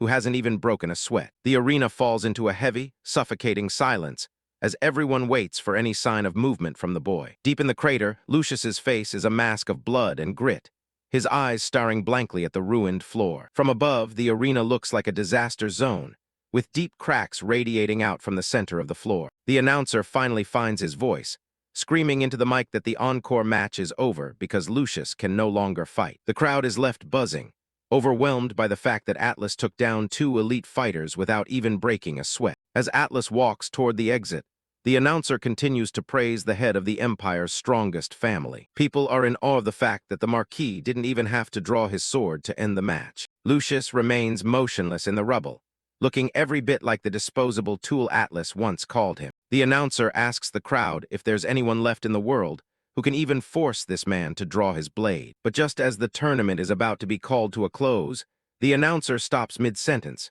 his jaw dropping in shock. A dark, flickering silhouette begins to rise from the smoke in the center of the crater. Sensing a sudden shift in the atmosphere, Atlas stops in his tracks and looks back over his shoulder. Lucius drags himself back to his feet, dust and small rocks swirling around his boots as if caught in a localized storm. For the first time, a flicker of genuine curiosity crosses Atlas's face as he watches the boy stand up. He turns fully around, narrowing his eyes at the strange, dark aura beginning to bleed out of Lucius. Wreathed in a terrifying mixture of blood red and black mana, Lucius manifests a jagged blade of pure light in his hand. Atlas stares at the boy, a sense of recognition finally beginning to dawn on him as he mutters, "Why?" He looks at the low, predatory stance Lucius has taken and realizes it's a technique he hasn't seen in years. Lucius's eyes have turned into glowing voids of white light, his mind completely consumed by his final, ultimate move. The air screams as he prepares to unleash the absolute shadow, a technique known as Zetsui.